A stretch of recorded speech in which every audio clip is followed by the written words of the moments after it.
Sorry about that. I hate when pop-ups happen. It just irritates me to the core. Hate it. Okay. How you doing on this Tuesday morning? I am. I gotta admit, I was not ready to talk about this, but I was like, I'm just gonna go ahead and go through the case and just get it over with. I mean, if you read my blog, I've been through some things. This brings up some memories. It wasn't to the degree that she was in, but it was definitely very violent.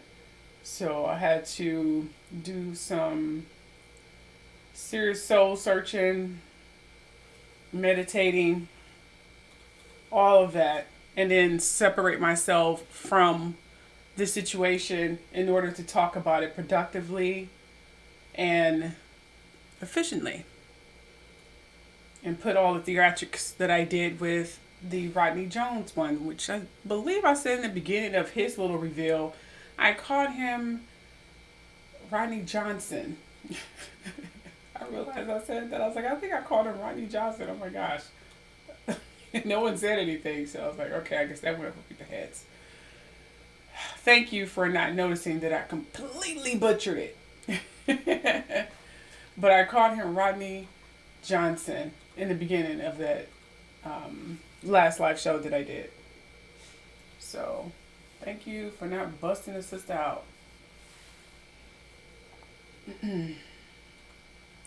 Anyway, so let's get on with this, Let's get on with this. Welcome. Okay, let's get on with the show. Hope you guys are ready. If you're on your lunch break or whatever, let's let you know this is going to be a very graphical reveal here. This is the case between Cassandra Ventura versus plaintiff Sean Combs, Bad Boy Entertainment, Bad Boy Records, Epic Records, Enterprises, yada yada yada. This was filed November 16th of last year. Trigger warning: this document contains highly graphic information of extra nature, including SA. Okay?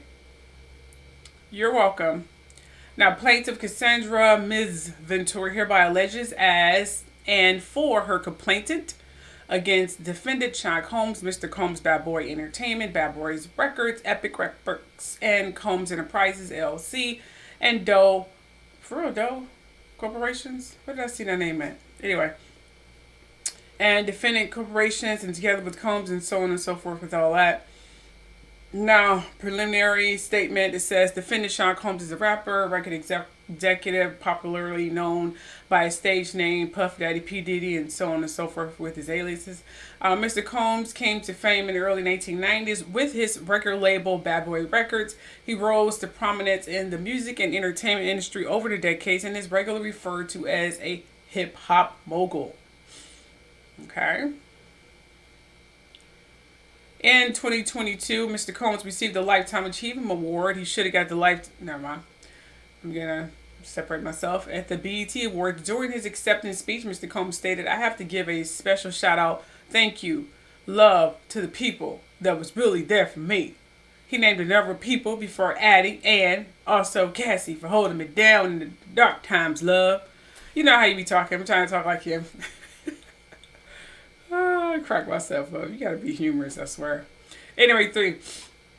The truth, however, is that Ms. Cassie Ventura was held down by Mr. Combs and endured over a decade of his violent behavior and disturbed demands.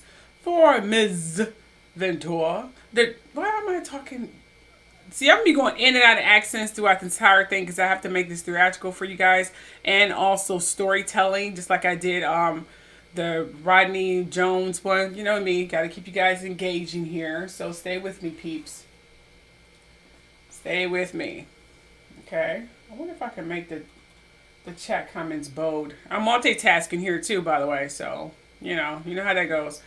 Yeah, where was I? Okay, for Ms. Ventura, the dark times were those she spent trapped by Mr. Combs in a cycle of abuse, violence, and ex-trafficking, among other violent and unlawful acts. Mr. Combs, R.A. Ms. Ventura in her own home after she tried to leave him. Often punched, beat, kicked, and stomped on Ms. Ventura, resulting in bruises, burst lips, black eyes, and bleeding. blew up a man's car after he learned that he was romantically interested in Ms. Ventura. Forced Ms. Ventura to engage in X acts with male ex workers while MA and filming the encounters. MA, which means, pleasuring himself and filming the encounters. Ran out of his apartment with a firearm in the pursuit of rivalry industry executive whom he learned was nearby. Yeah.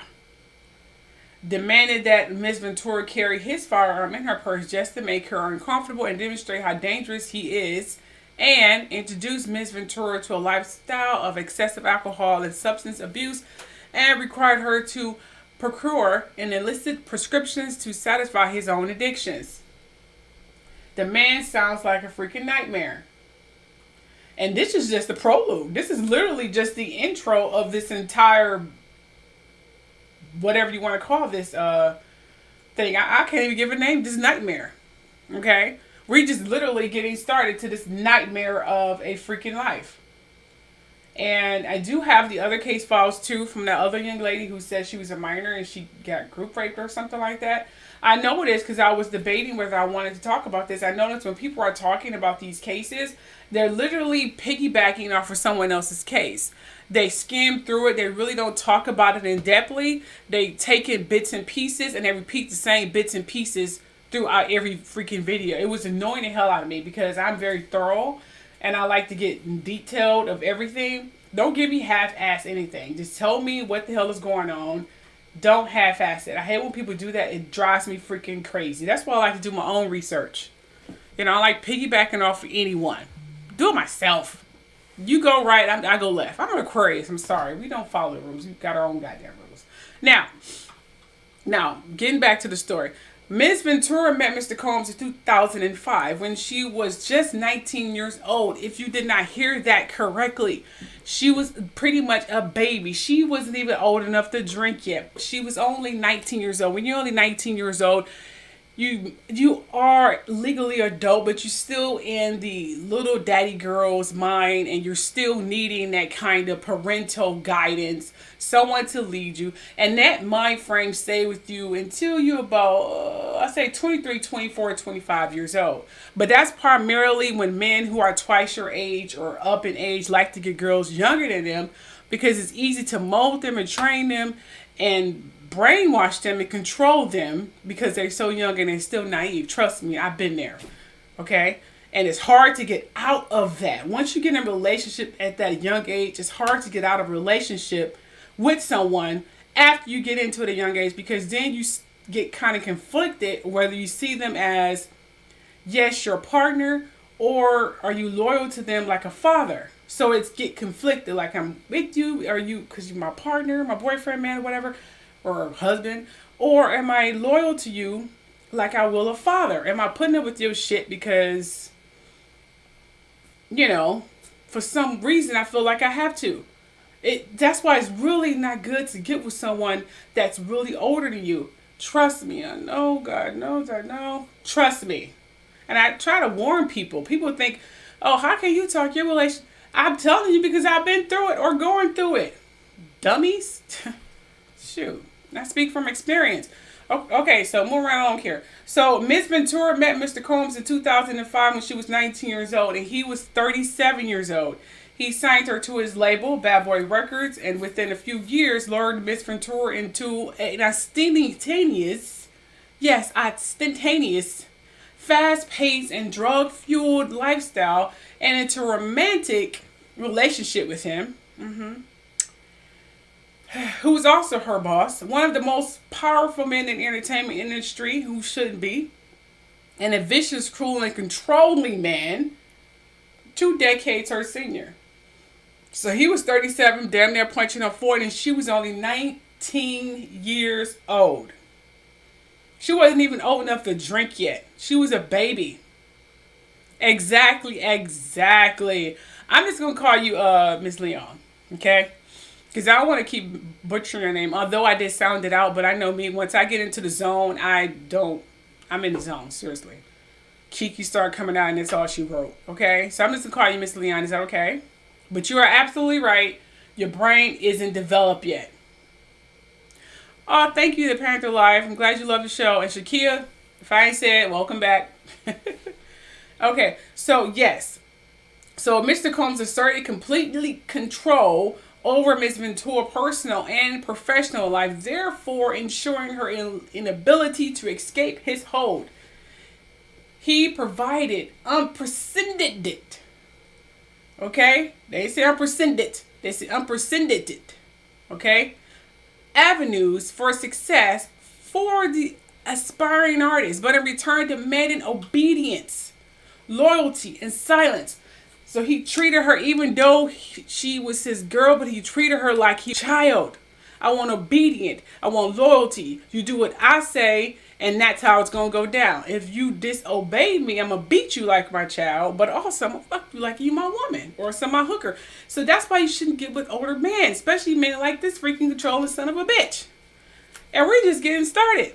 Now, throughout their relationship, Mr. Combs was prone to uncontrollable rage and frequently beat Miss Ventura savagely.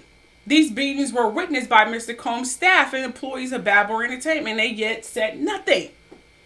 Don't you know if you don't speak out about something that's harmful or something that you saw, you are going to reap that silence? Trust me, I know. I know. There's a lot of things I should have said something about it. I didn't say anything about it. I paid for it already 5 or 10 times over. So if you are, because you are enabling this behavior, and that's something people don't understand. So his staff and his homeboys witnessed these beatings. Sad. So Bad Boy staff, entertainment, and Mr. Combs related to business, but no one dared to speak up. No one said anything against these frightening and vicious actions. So he's punching her in the face. He's beating her. He's talking to her like crap, and you're just fucking standing there. I couldn't stand there. I ain't witnessed things that drastic, but I have saw things getting ready to jump off and walk off, and I realized that it was getting ready to jump off. I was already going already. And I just wished I would have just questioned it before it got jumped off, before I realized what was going off. But I never actually stood there while it was going off. If that was the case, I would have said something. Damn, the consequences. Now, following these episodes of this horrific abuse, Mr. Combs would immediately attempt to hide Miss Ventura and the evidence of his violent rage. He often showered her with gifts following incidents of physical violence, a typical behavior of serial abusers. And you probably saw that if you need someone to relate that to, if you haven't seen this on a personal note, you probably saw it on What's Love Got to Do with It, or speaking from personal experience. Yes, normally after these savage beatings or someone do you wrong, they shower you with gifts and trips and freak you up or whatever the case may be. This always follows, and if you're young and silly and naive, you'll fall for it every time. They probably even say, I want a baby. And you'd be like, oh, you want a baby? Because I know he's not going to beat me when I'm pregnant, so I'm just going to go ahead and have another baby because it'd be the most peacefulest 9 months of my life. Yeah, you have women in relationships that goes down like that, straight up. So in addition to the physical assaults, Mr. Combs frequently reminded Miss Ventura of his ability to cause serious harm, whether by requiring her to carry his gun in her purse or by blowing up the car of a musician that was romantically interested in Miss Ventura. So anyone who was interested in her, who may just be like, oh, you beautiful, your wife, beautiful girlfriend, whatever, is gorgeous, just a compliment. He goes off on his violent rage and blows up cars and kills people like he the freaking Godfather. I never watched The Godfather because I thought it was too violent. I kind of grew up around that kind of whole environment. So I didn't really watch it, but crazy. Now, adding insult to injury, Mr. Combs used illegal substances and threats of violence to force Ms. Ventura into repeated unwanted sexual encounters with male ex-workers. Now, over the years that Mr. Combs abused Ms. Ventura, physically and actually, she again and again tried to escape his tight hold over her life. So every time he tried to do these things, she tried to escape. Like, I need to get out of here. I need to get out of here. I'm going to get out of here. But she stays so financially binded to this man, or he's so controlling. You like, I don't know what I'm going to do. So you leave and you come back. You leave, you come back. So every time he tried to do that, she probably hide. Seriously. My mom used to hide in the closet when my dad used to be her. Or in the garbage. Or whatever. Trust me, I know. She used to take my sisters and I with her. So every time she hid, Mr. Combs' vast network of corporations and affiliated entities following her and those who worked for her. So she went to hide, and his little corporations and his little homeboys who used to work for him, they go freaking find her and bring her back. So, okay, I'm watching this man beat the heck out of you and treat you wrong, but let me, I'm getting paid. I got bills. Screw my morals and integrity, and decency. I'm going to bring you back so he can beat you some more. I mean, what kind of shit is this? Many went as far as to explicitly state that her failure to return to Mr. Combs would hinder her success in the entertainment industry. So he may like you either do what I say or you would never make it. We do not need Sean Combs or anyone else who distribute this kind of behavior for success, even at the top, to be an option for success. This is not what it is. I understand hard work. I understand your ups and downs, affairs and numbers and charts and stuff like that. But you shouldn't have to do this. This is ridiculous. This is sad. They don't need to be ahead of anything. Whoever just somewhat go along or copy this kind of behavior need to be eliminated immediately. Seriously. Now, when she believed that she had finally separated from her longtime abuser, she joined Mr. Combs for dinner. After which he forced her into her home and RA'd her while she repeatedly said no and tried to push him away. So after all this abuse, he threatened, like, if you want to make it, even though I think she only put out an album or two, if that, she did make it the highest success she could have. She's a very talented young lady, but she never achieved that because she was too busy getting beat, raped, and prostituted by Combs. After all this, he dragged her into her home. Then he raped her, probably repeatedly, while she repeatedly said no. And I'm sure this wasn't the first time he did this. He was a freaking monster. Let's just go ahead and put it out there.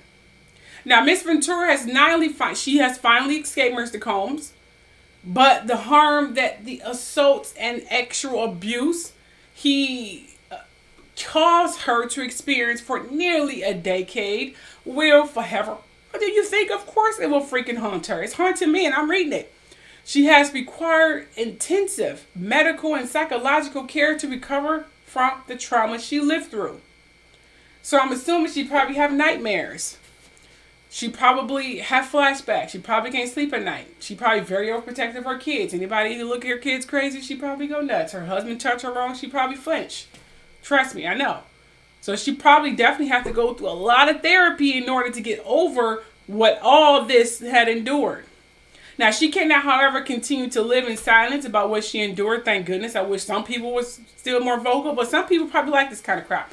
Mr. Combs remains immensely powerful and immensely dangerous. Miss Ventura therefore seeks justice for the decade of her life that Mr. Combs took away and didn't do really anything but give her a nightmare of a life, for threats of violence, excessive use of drugs, physical and psychological abuse, and slavery. So he pretty much treated her like an ex-slave, which means he did not care about her at all. Anyone who unconditionally care about you would not harm you. They cannot see you harm. They cannot see you cry. They cannot see bruises on your face. They cannot see you grow. They cannot see you happy. They cannot see your dreams not come true. Obsession is not love. Obsession is not love. When someone say they're obsessed with someone, they're not in love with them. That's not love. Okay? Now, according to Ms. Ventura, brings this action-seeking injunctive declaratory and monetary relief against defendants in violation, ex-trafficking, and they go into the laws and yada, yada, yada. We're going to move past all that legal jargon. Now, plaintiff Cassandra Ventura is a resident of the United States, California, Connecticut. That was just the intro, by the way.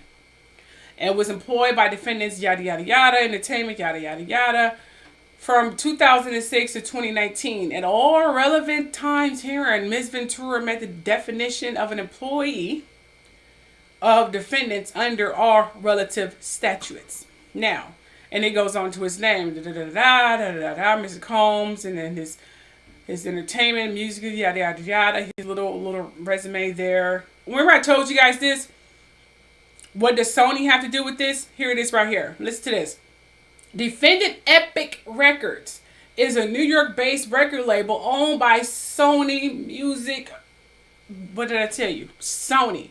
I told you, look, record label owned by Sony Music Entertainment, a subsidiary of Sony Corporations of America.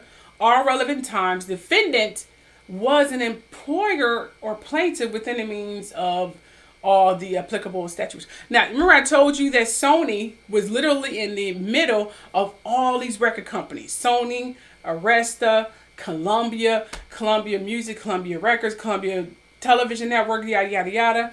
Sony is literally in the middle of all of that. Lot of blood. I told you Bad Boy Records is affiliated with them.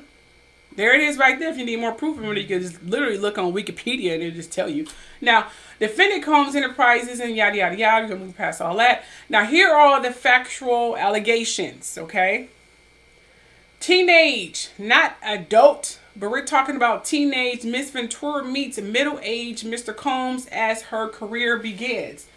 If you call it a career begin, because it never really begun. Getting some water here. You guys hear me? I hope you still hear me. Put in the comment section if you're still listening. Okay, I know y'all like to put me down on the floor, ground, or table or something and listen to me like a podcast. It's all good. Okay, now, Miss Ventura met Mr. Combs in late 2005 or early 2006 after Mr. Combs heard Miss Ventura's first single playing in the club and expressed interest in signing her to his label, Bad Boy Records. Sure he did. Now, at the time, Miss Ventura was only 19 years old, but hey, Mr. Combs didn't freaking care. What age? Who gives a damn? She's over 18, even though he probably didn't care if she was over 18 either. He sure did. He got her definitely hooked on drugs. He sure did, and then some. Or, see, here's the things with some drug users here. Some people can actually do drugs, but don't necessarily get hooked on it. They can use it as a way to numb pain, to disconnect. But once they stop, or the reason they need to stop, or the person they're using it to get them into that mind frame, they don't even need it anymore. I have known people who used to do, I don't know, pop pills. But like my late mother, for example.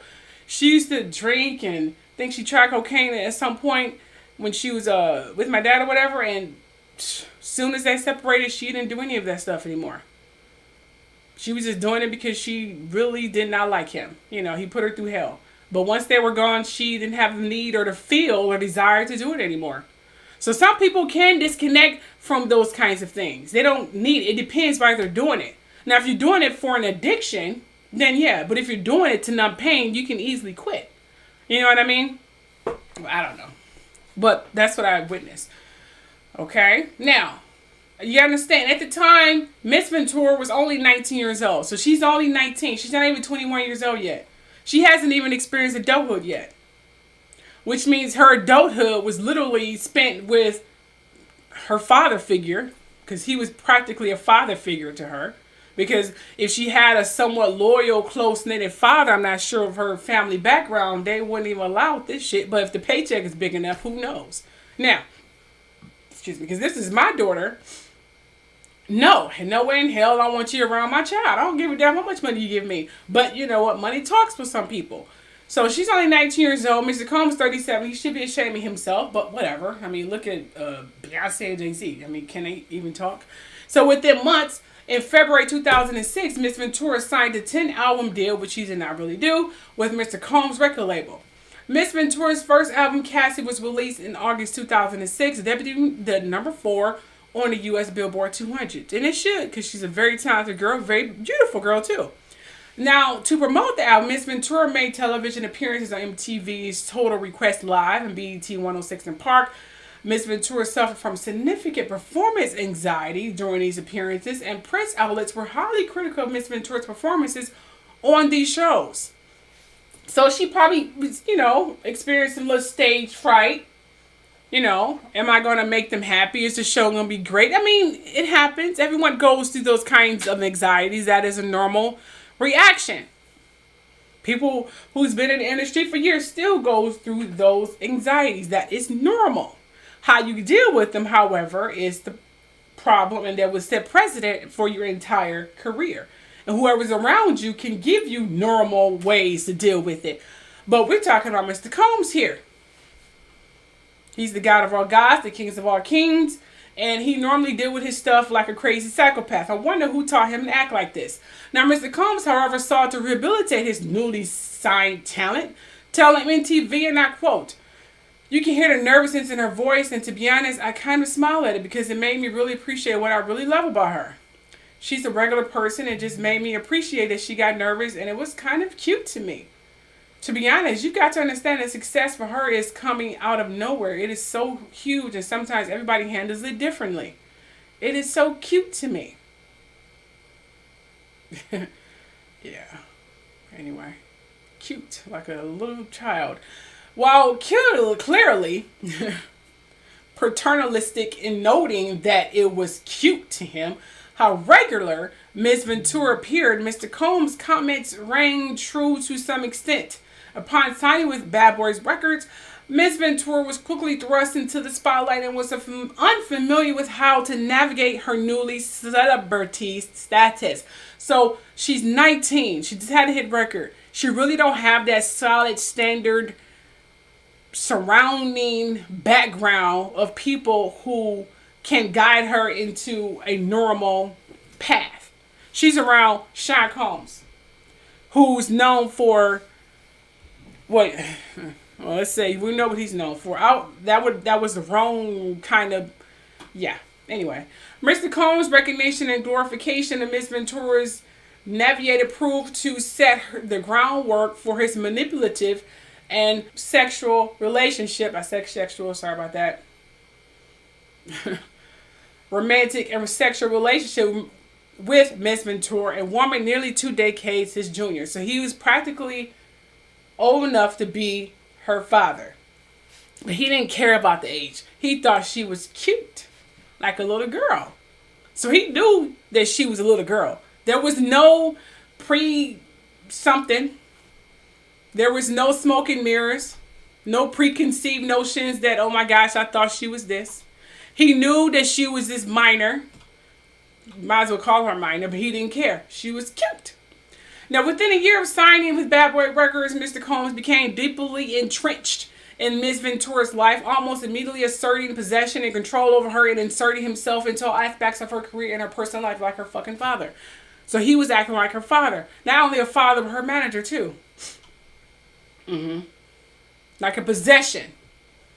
Like a controlled parent. In November 2006, Mr. Combs invited Miss Ventura to perform his song Come to Me along with him at the MTV Europe Music Awards in Copenhagen, Denmark. After rehearsal for the performance, Mr. Combs walked around in a row with a drink in his hand, flaunting his lavish party lifestyle to his label's newly signed artist.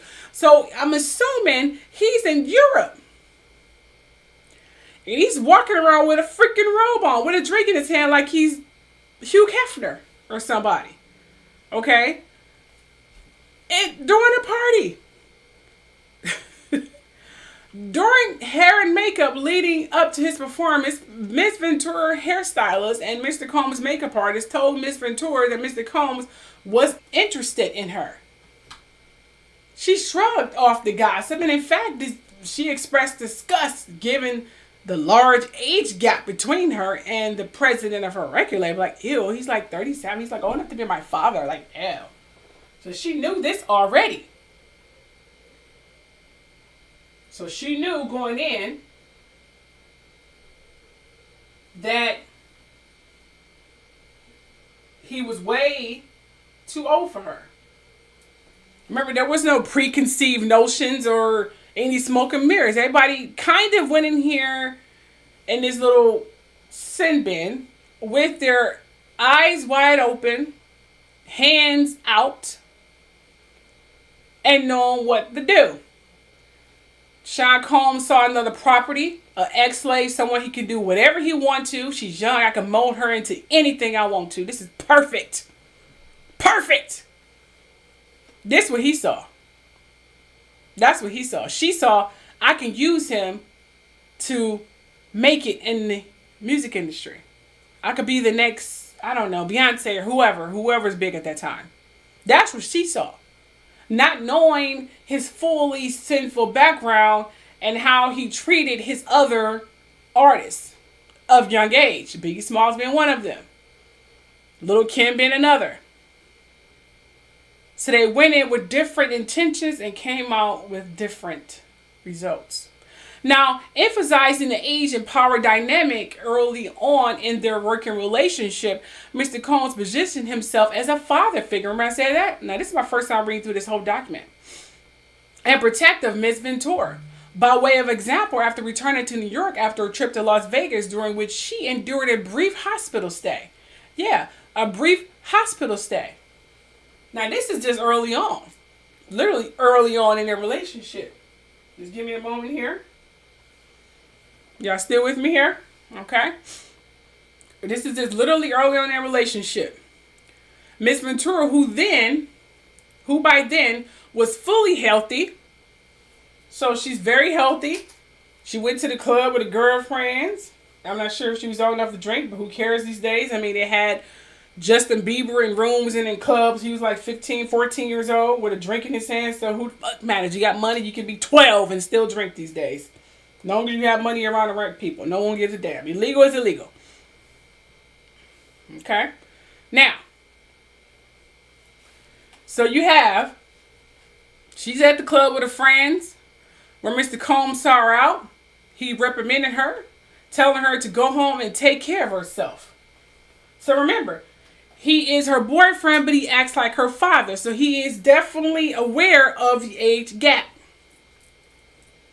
And considering she's got father figure issues, speaking from personal experience, so it's hard for her to differentiate should I be obedient like he's my father, or should I be a girlfriend?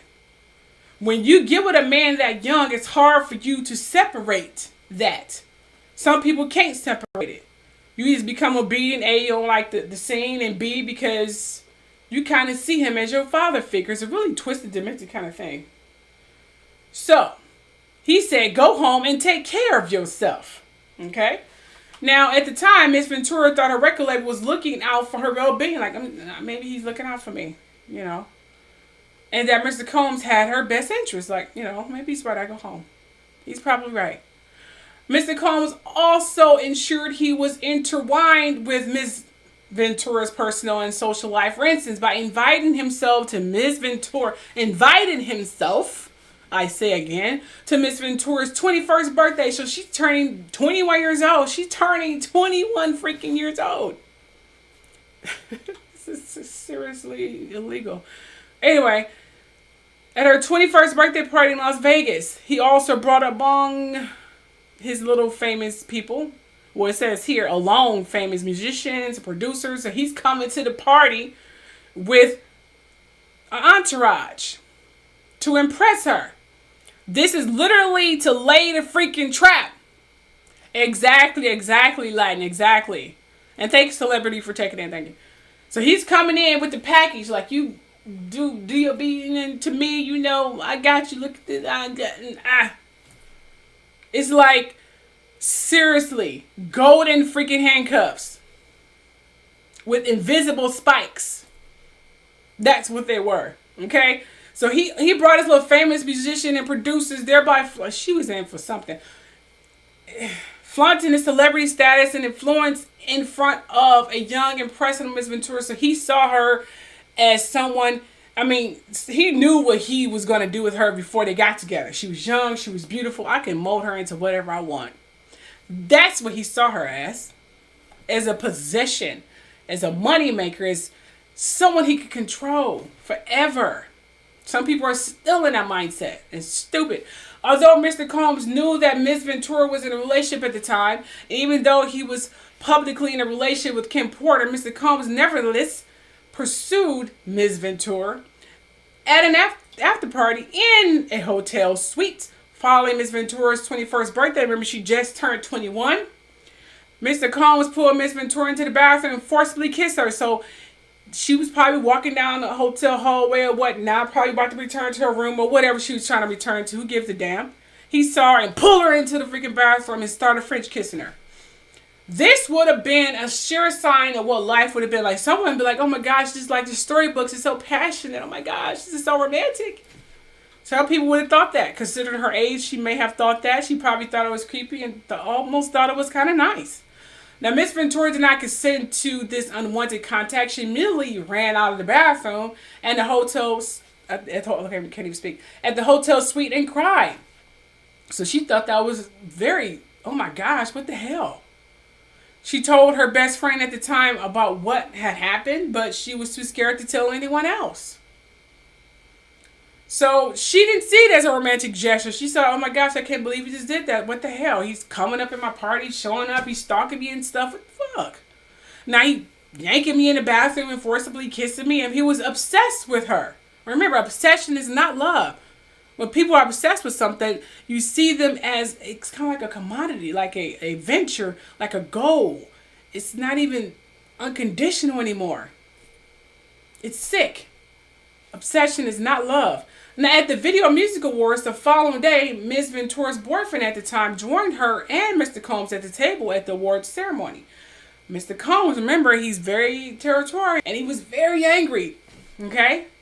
He became very angry, telling Ms. Ventura that the invitation to the awards ceremony was only for her and not for her freaking boyfriend. So what is he doing here? Okay, you invite me to the party. You think I'm not going to bring my boyfriend? What the hell am I stupid so you can make me here? So she was kind of aware with this, but he was very aggressive. Okay, very resilient. So Mr. Combs lures Ms. Ventura into a relationship. Lures her into a relationship. Now, despite her clear rejection of Mr. Combs' advances, Mr. Combs continued to demand Ms. Ventura spend time with him. So he was cornering her to spend time with him for a weekend at Mr. Combs' residence in Miami and for nights out in New York City. So he was trying to shower her with these gifts and lavish lifestyles. He was pursuing her like a freaking predator. This is sick. Now, on one particular night around September 2007, Mr. Combs insisted on taking Miss Ventura out. Miss Ventura, she unquestioned it, fearing that rejecting Mr. Combs' request would have repercussions. Fearing that rejecting Mr. Combs' request would have repercussions for her album deal. So she thought, if I reject him, he's going to pretty much just sink my album. So I have to do what he has to say. Isn't that the same line that Aaliyah said about R. Kelly? I worked really hard and paraphrasing, I deserve this. So she was obedient and she did what she had to do. He was writing my entire album. I cannot say no because I worked really hard. Yeah. So she went along with this whole sickness. Now, Mr. Combs picked up Miss Ventura from her apartment in Manhattan in a blue luxury vehicle. He pulling up in his luxury vehicle, impressing her. You know, probably smelling good and whatnot, looking like $1 million literally. Miss Ventura was surprised that when she got into the car, Mr. Combs was already inebriated. So he was already high and drunk and all this stuff. He handed her a pill and told her to take it. So she gets in his luxury vehicle. He's already high already. He's like, oh, here, take this pill. And she probably was like, what the hell is this pill? At least that's what I would ask. Mr. Combs dismissed her and told her she would like, oh, you'll like it. She later learned the pill was ecstasy. She probably was fearing to reject him because she probably thought this would, jeopardize her record. Considering, Sean Combs and all these people feel that to make it, you have to do sinful things, not just hard work, but you got to put out. That's not how you make it. That's the way they say how you make it, but that's not how you make it. You can make it normal. Then Mr. Combs dismissed her and told her she would like it. She later found out that it was ecstasy. Something Miss Ventura had never before tried and did not want to try. This was the first time Mr. Combs got her high. I am so floored that she took this pill, but again, she was kind of trapped in a car with him and probably scared out of her goddamn mind. Now, Mr. Combs then proceeded to drive recklessly because he high already off ecstasy, don't tell him what else, at very high speeds down the west side highway of Manhattan. Miss Ventura was so scared, but she did not dare to object Mr. Combs, who appeared very drunk, high, and agitated. Now, Mr. Combs took Miss Ventura to an upscale lounge and down. So he's high already. Remember, he's high. Just seriously inebriated, just high as hell. On drugs, driving like a freaking maniac. Right now, he's high off the grounds. He already seriously egotistical. So right now, he's probably in his God complex times 10. So he proceeds to get into an altercation with the security staff who would not permit Mr. Combs to enter. Presumably because he was belligerent. So he was high and belligerent and acting like a crazy person. Oh, thank you, Nicole. I'm glad you're listening. I know most of you are just listening. That's cool. Just checking every once in a while so I don't have to feel like I'm talking to myself here. Okay? I can't listen to air. I can't listen to anything. I'm listening to my voice and picturing this event. And the viewers on there are not real. So I don't know who's really watching this or listening to this. So just checking every once again or, reply or whatever, okay? But I understand you guys like to listen to me like a podcast and I try to describe what I'm saying to the best of my ability, okay? Now, so, remember, Sherlock Holmes, he's already high, he's inebriated, he's high. He already has an egotistical complex. He thinks he's a godfather of blah, blah, blah, blah, blah, blah. So he's already in that. So having that type of mindset already high on ecstasy, so he gets into a fight with the security staff because they would not let him in. So Miss Ventura decided to go home. But for the remainder of the night, Mr. Combs he's high. He messaged her just crazy. And just seriously, incessantly complaining that he left. You left me high and alone. He's like, you left me. You left me all alone. You left me all high and stuff. I'm ready to do it. What the hell? Why you leave me alone? He seriously got some abandonment issues. So he, tripping, texting every 5 seconds. Now, this is back in 2007. Text is not what it was. I'm just saying. So in early fall 2007, Mr. Combs flexed his power again. Like, okay, that didn't work. Let's try something else. So he flexed his power again in Florence when he paid a promoter to create a fake flyer for a party hosted by Miss Ventura. Now, this fake posting allowed Miss Ventura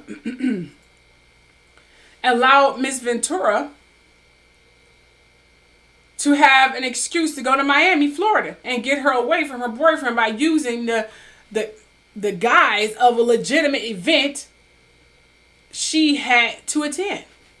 Now, Miss Ventura was stunned in how easily Mr. Combs was able to recruit others to lie for him.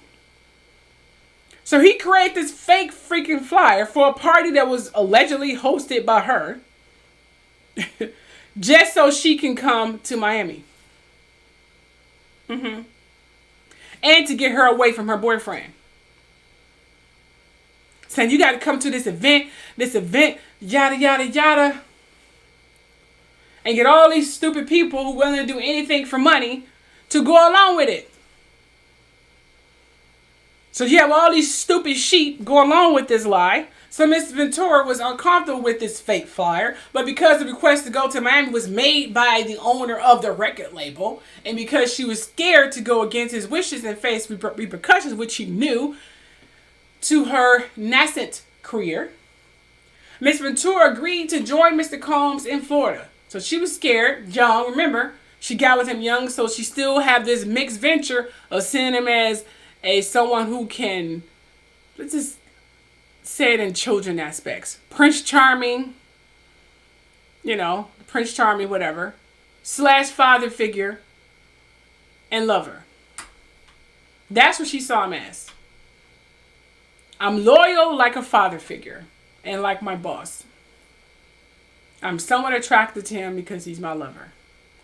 That was what she was going in and out of throughout this entire relationship. She stayed because she was conflicted. She was in too deep. She was scared, but she also saw him as like, I have to be loyal to him like he's my father. Once you get out of that separation, he is not your father and you don't have to be loyal to him, then you will see him for who he is. And that's a fact. Now, Miss Ventura was, of course, uncomfortable because his request to go and da-da-da-da-da. Now, here's where it gets crazy. Now, during this trip to Miami, Mr. Combs provided Miss Ventura with copious amount of drugs. So he wanted her to get away from her boyfriend, so he gave her all kinds of drugs. She became so freaking intoxicated that she had never had before. Now, and her intoxication lasted throughout the entire weekend, so she was high all weekend. And she wanted Mr. Combs to continue to support her career. Like, she wanted this career so bad. She felt she could not refuse Mr. Combs, urging her to take more drugs. Like, take this, take this, take this, take this. Take this pill. Hey, have a drink of this. Smoke this weed. So anything he's giving her, he's taking it. She's taking it. She's throwing it up. She's doing whatever he asks her to do. After providing her with drugs, Mr. Combs had extra intercourse with Miss Ventura during his trip. So she was high out of her mind. He probably done did, I don't know how much crap to her. Probably a lot of stuff she probably don't freaking remember. Because she was high all weekend. Now, within 2 years of meeting Mr. Combs, Miss Ventura found herself lured into media circle of her boss. Like, she was now in the circle of her boss. The owner of the record label. I get repeatedly throughout this entire freaking thing, I'm assuming. So far, it's been repeated several times. The owner of her record label. And one of the most powerful men in the entertainment industry, he needs to be eliminated. You shouldn't have to do this. All these talented men who is very talented, who could have put a dent and gave us some very artistic, jamming, beautiful songs, rap songs, whatever, and should have had great careers, because they went through Combs and Carter. They're dead, screwed up, messed up. This is crazy. We don't need these kind of people at the top. They're an embarrassment for our people. Now, Mr. Combs exerts control over Miss Ventura's career and personal life. Now we get to the point, now he done got her initiated. Now he got her. He done had sex with her now. Of course, he had to drug her to do it. But he got her now. Got her on drugs. Got her away from her boyfriend. Her boyfriend and her probably yada, yada, yada. Got a little taste of a little fame and whatnot. So he got her now. Now it's time for him to isolate and take full control of her life. Okay? So we're in phase 3. Now, from the very start of the relation, Mr. Combs exerted his power and influence over Miss Ventura. This dynamic was fueled by their nearly 20 age difference. So they had a 20-year age difference. 20-year freaking age difference. As well as their relative positions in the entertainment industry. With Mr. Combs considered a music mogul and Miss Ventura at the very start of her career as an entertainer. Mr. Combs' aggressive and demanding approach to those who worked with this made, I'll turn off my light here, made it impossible for anyone to challenge him. And Miss Ventura soon learned that Mr. Combs insisted on blind loyalty from everyone in his circle. So everyone in his circle had to seriously, I'm glad you caught the show. Everyone in his circle they had to follow, but they had to follow with their eyes closed, but very obedient. So like a slave. Yes, master. No, master. No, I didn't see you beat that person. No, I didn't see you do that or make that person or roofie that person. I'm not sure what the hell they call it.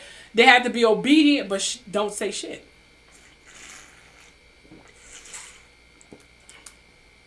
We don't need men like this in charge. This is not good. This is sick. This is a nightmare. He really think he's a freaking god here. Yeah. So, blind loyalty. Blind freaking loyalty, okay? Now, though Miss Ventura had saved up some earnings from her young modeling career, Mr. Combs' ostentatious display of wealth was intimidating to her. Now, Mr. Combs paid for things with wads of cash, so he's pulling out the cash wads, he's pulling out the hundreds and whatever. Okay? And repeatedly tell Miss Ventura, don't worry about money, I have money, what do you? So he's pulling out all the money, he's pulling all the cash, making her feel like you need me, I got you, private jets and stuff. you know, renting out entire restaurants, just flaunt all his little cash. Now, Mr. Combs expensed lavish vacations for him, and Miss Ventura purchased a car for her, paid for her apartment, provided her with extensive amount of designer clothing. So she get in a car, she got an apartment, or a condo, I'm sure, and provided her with all these designer clothing. She hanging around with the Beyoncés and the Jay-Z's and all these little executives and wada, jumping in and out of jets and still taking the ecstasy and still smoking the weed and still doing da. But still has that mindset. Boss. Father. Okay? Lover. That's what was constantly in her mind. Now, Mr. Combs, you gotta understand this here. Around 2008, 2009, Mr. Combs began to rent an apartment in Manhattan for Miss Ventura. The apartment was within walking distance of Mr. Combs' New York residence. So he made sure the apartment was definitely close. So this had to be a condo. His first show, you gotta understand. His first showing of Miss Ventura in this little apartment here was by bringing her there along with her parents. So he had to get the parents on board. Okay? Look, I bought this for your girl, your daughter. Even though I'm old enough to be her father, probably almost the same age as her real father, I bought this for your daughter. Beautiful apartment, beautiful furniture, beautiful clothes. She's set. Look at her. Bam. Screw the fact that, just the other day, I had her all drugged up and raped her, and while she was asleep was this rape because she was not, cohesive. Okay? She was seriously out of her freaking mind. So, but she didn't tell her parents that, I'm assuming, because they probably would have told her not to get with him, but, money talks. Now, Miss Ventura parents were skeptical of the mogul's display of wealth, but proud of their daughter's newfound success. See, it worked. Isolation is commit. Now, around 2010, Mr. Combs similarly paid for an apartment for Miss Ventura in Los Angeles, which was located about 5 minutes away from Mr. Combs' residence. He paid for many of her apartments in California, so she has several. And also purchased a freaking Jaguar for around 2013 or 2014, which I think she posted on her social media. So, in addition to buying all this, he buying her cars and more condos. Which again, isolation commit. She cannot be far. She's my daughter. She's my lover. She's my slave. That's what Mr. Combs saw her as. Okay? She cannot be too far away from me. It's like Selena Quintanilla and her father.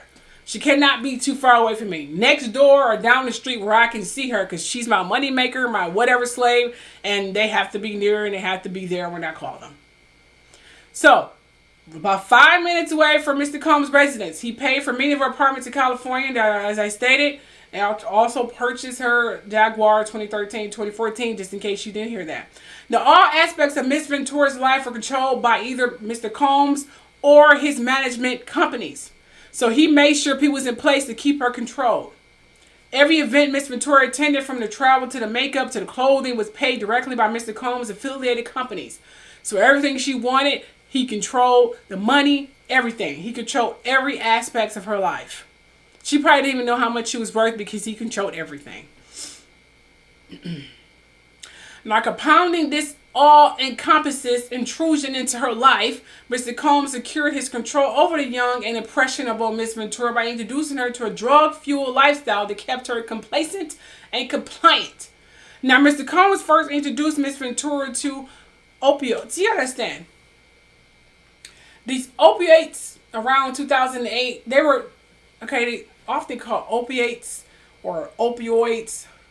I've heard them called several different names. So I'm actually surprised that it's called this.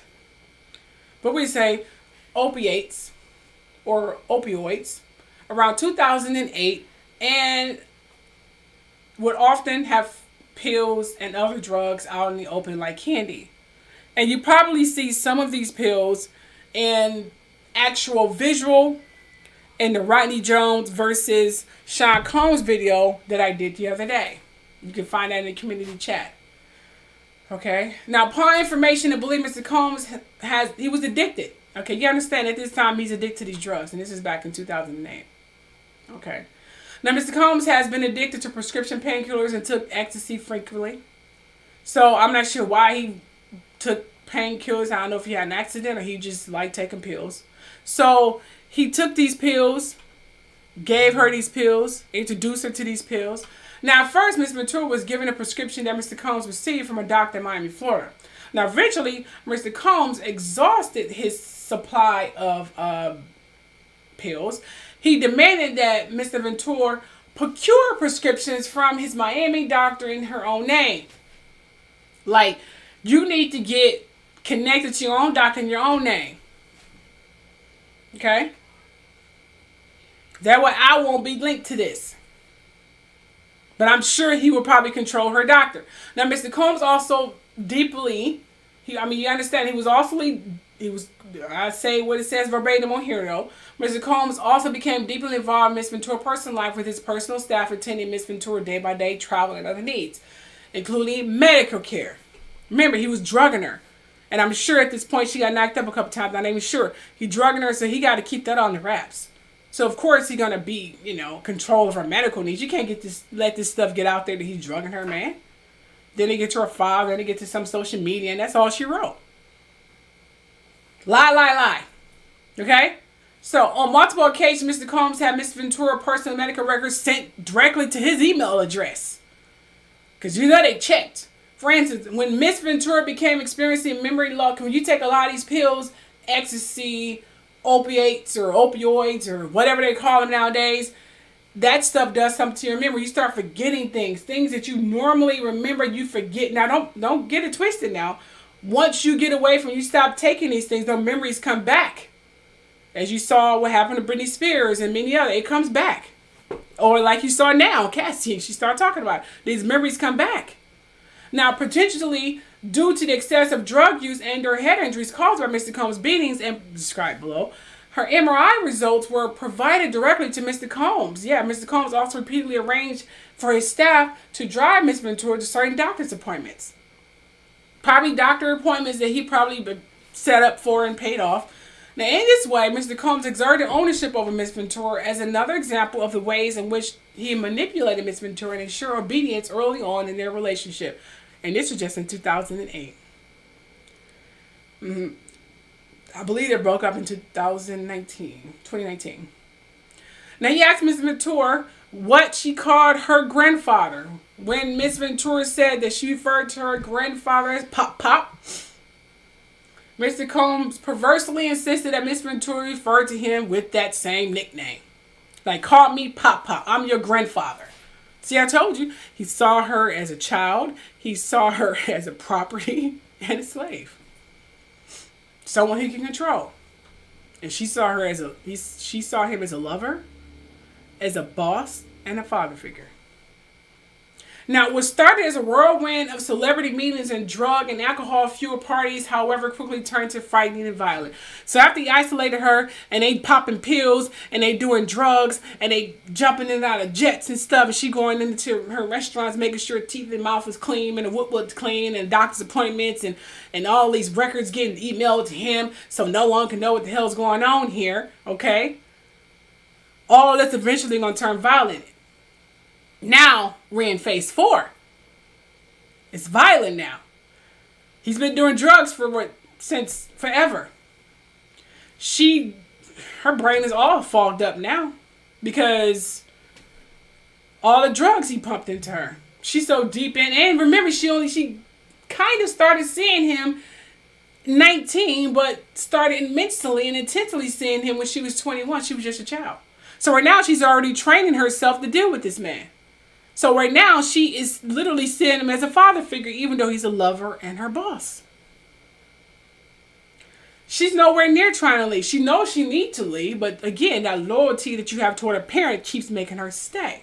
And her goal. Now, he knows this, and he uses this. What started as a whirlwind celebrity meetings and drug and alcohol-fueled parties, however, turned pretty much violent. Now, Miss Ventura was also exposed to this intense violence that pervaded Mr. Combs' rise in fame. For example, on one occasion when Mr. Combs and Miss Ventura were using drugs together in his home, one of the security staff barged in and announced that Suge Knight, a longtime rival of Mr. Combs, was spotted at Mel's Drive-In Diner in Los Angeles. Mr. Combs began to get dressed. retrieved multiple guns from his safe and ran out of his home to where he believed Mr. Knight was dining. So Holmes in his house, okay? And I guess he found out, or they spotted his rival at this bar or this diner or whatever. So Mr. Combs, he get dressed, he run to his safe, and this is crazy, okay? And he runs out of his home. So apparently this male driving diner is literally walking distance. He running his home with these guns, okay? And this is just the beginning part. Of course, she became terrified. She began to cry. She's only in her early 20s. She's practically a baby. And she's stuck with this man who she has a lover, boss, and a father figure. Now, on at least 2 occasions, Mr. Combs demanded that Miss Ventura hold my guns in your purse. This is a way to intimidate her. So she does it because remember, lover, boss, father figure. Miss Ventura had no familiarity with guns. So she had no idea how to even never touch the gun at this point. No familiarity with any guns. And she was petrified that the firearm would accidentally go off in my purse. Like, this, you want me to hold this gun? Are you crazy? Or it may go off in my purse. Remember, she's young. She's naive. She's literally a young, naive little girl. Have not been subjected to any of this. She probably was caught on most of her life. Like, you want me to hold this? What the hell? Why? Oh my gosh. What is this? Oh, I can't believe I'm touching this. You got to put yourself in a mind frame. Okay, so she's nervous and she's, oh my gosh, she's seriously freaking out. He knows this and he take advantage of this innocence. There was no clear reason for why Mr. Crumb required her to hold his guns. What the fuck for? You already running out here like you're freaking Rambo. Just take them with you. Put in your drawers or something. But he does this to freaking intimidate her. So, he asked her to hold his guns. Oh, he was definitely power up. Definitely. Okay? Hold his guns. Okay? Except to reinforce this to his girlfriend that he was a violent, powerful danger. Like, this is a way, like, I have guns and you don't want to fuck with me. Like, he's some god boss. Over the next decade, multiple times each year, Mr. Combs will violently beat Miss Ventura. Remember, we already went to the initiation. Okay? The courting. Okay? Isolation. Now we need control and just having a little blast on doing whatever he wants to her now. Because he already got away from her family. He passed the test with the family with the lavish apartment style, stuff like that. Got rid of her boyfriend.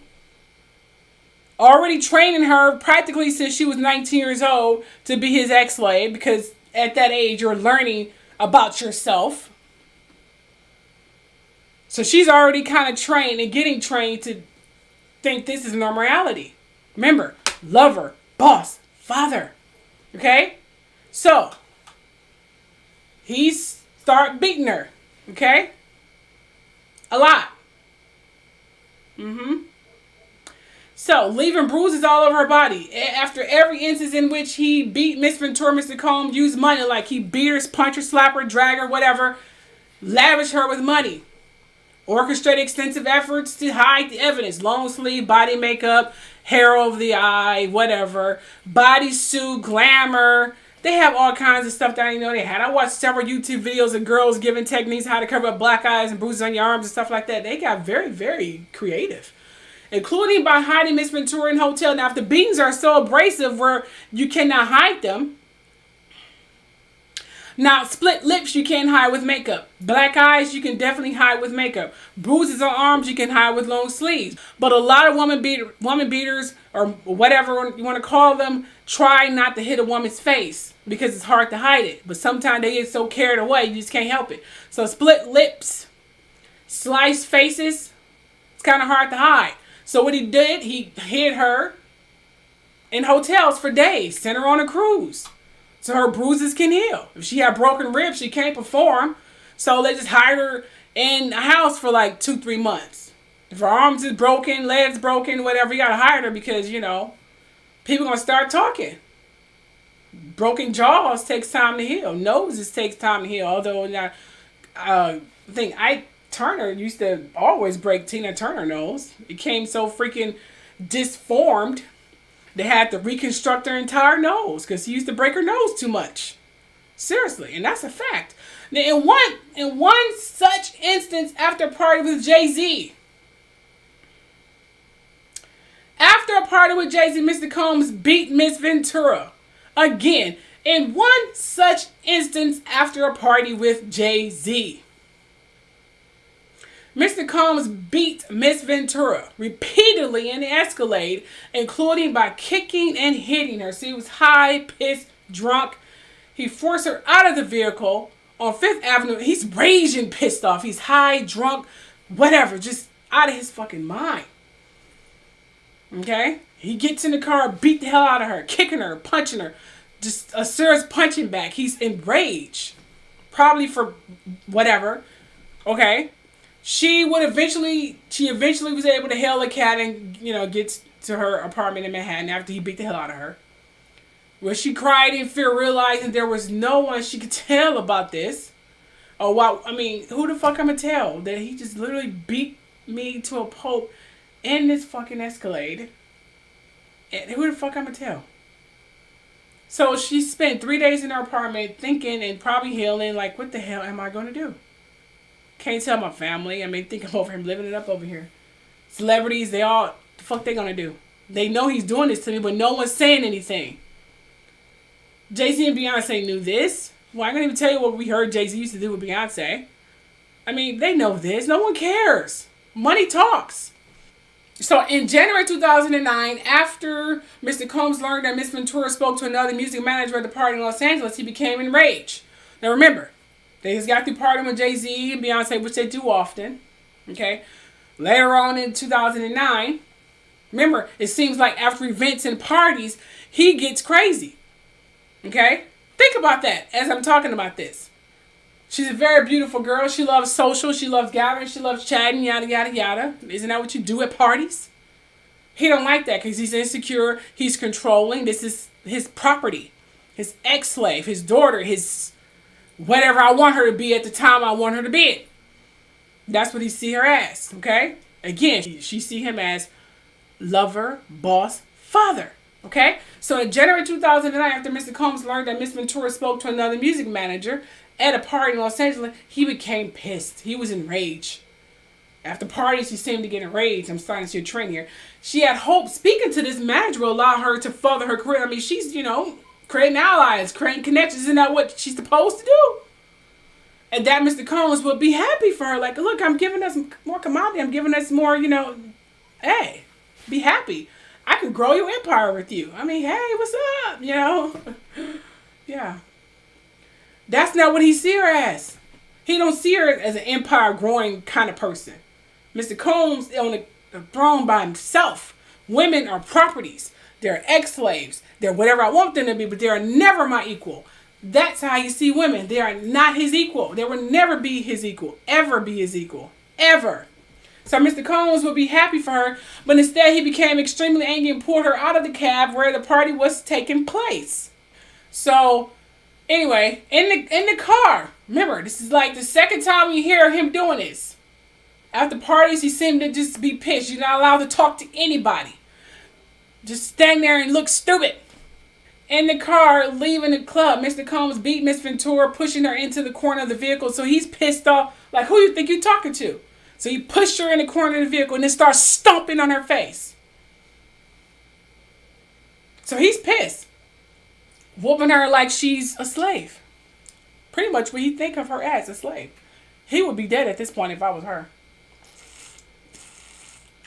I mean, got beat a couple times by my ex. But trust me, I went crazy. Yeah, he calls me crazy for a reason. I'm not going to be saying that you beat me out of your goddamn mind. One time I chased him with a big ass 2x4. He ran down the stairs.